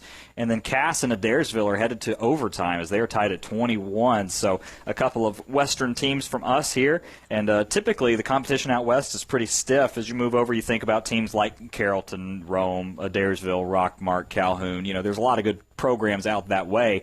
But Cass has turned themselves into a pretty good contender as well. The problem is in 5A, they happen to play in a region with Cartersville and the likes of those teams. I think even Blessed Trinity is in that region. They are, correct? yeah. Blessed Trinity, Calhoun, like you say, yeah, Calhoun, right. Yeah, that's rough. Yeah. So, but anyway, Cass will be playing Sequoyah. That's next week, as we mentioned, and that's at Cass. And then Cherokee will also play Rome at Rome. Our next game of the week will be next Friday. Of course, this is always subject to change, but as of right now, it is River Ridge at Etowah. River Ridge coming off of, they haven't finished the game yet, but they're up 42-14 as of last check over Woodstock. So a assumed victory as they are approaching the fourth quarter now. Pretty slow-moving game over there, but up by 4 possessions. The 2-0 River Ridge Knights, and then Etowah obviously having the week off this week against Forsyth Central due to some COVID cancellations. Looking ahead to next week up on Eagle Mountain where we'll be in Woodstock. Should be an interesting one over there as last year this was really the coming out party for River Ridge where they didn't allow an offensive touchdown. The only the only touchdown that they scored was on a strip and score off Amir Morrison, and that was it. So 38-7 victory for them last year, and we'll talk about it a lot more and break it down as we have podcasts and all sorts of avenues to talk about it, guys. But as far as this one goes, final thoughts. It's been a great one. Well, it's like we said, an instant classic here tonight, one that's going to be talked about for a while. Honored to be a part of it. It was just a great night for high school football, great atmosphere. There are a lot of people here. I'd like to know what the paid attendance was tonight. It was a lot, yeah, good crowd. A lot of folks out here tonight, all around the bowl here at Skip Pope Memorial Stadium, a great venue, and certainly appreciate the accommodations, man. Yes. I mean, we're comfortable over here now. Oh, yeah, Sequoyah will be at top of the list for us, for sure. So. All the other schools, you got to be on notice now. You got to treat us good. Well, yeah, that's what I'm saying. We're having a competition. Art, final thoughts from you? Final thoughts, man. Great ball game, as you said. Instant classic in this 26th meeting of this rivalry, the second oldest rivalry in the county, and it lived up to the hype. A lot of times these things don't live up to the hype.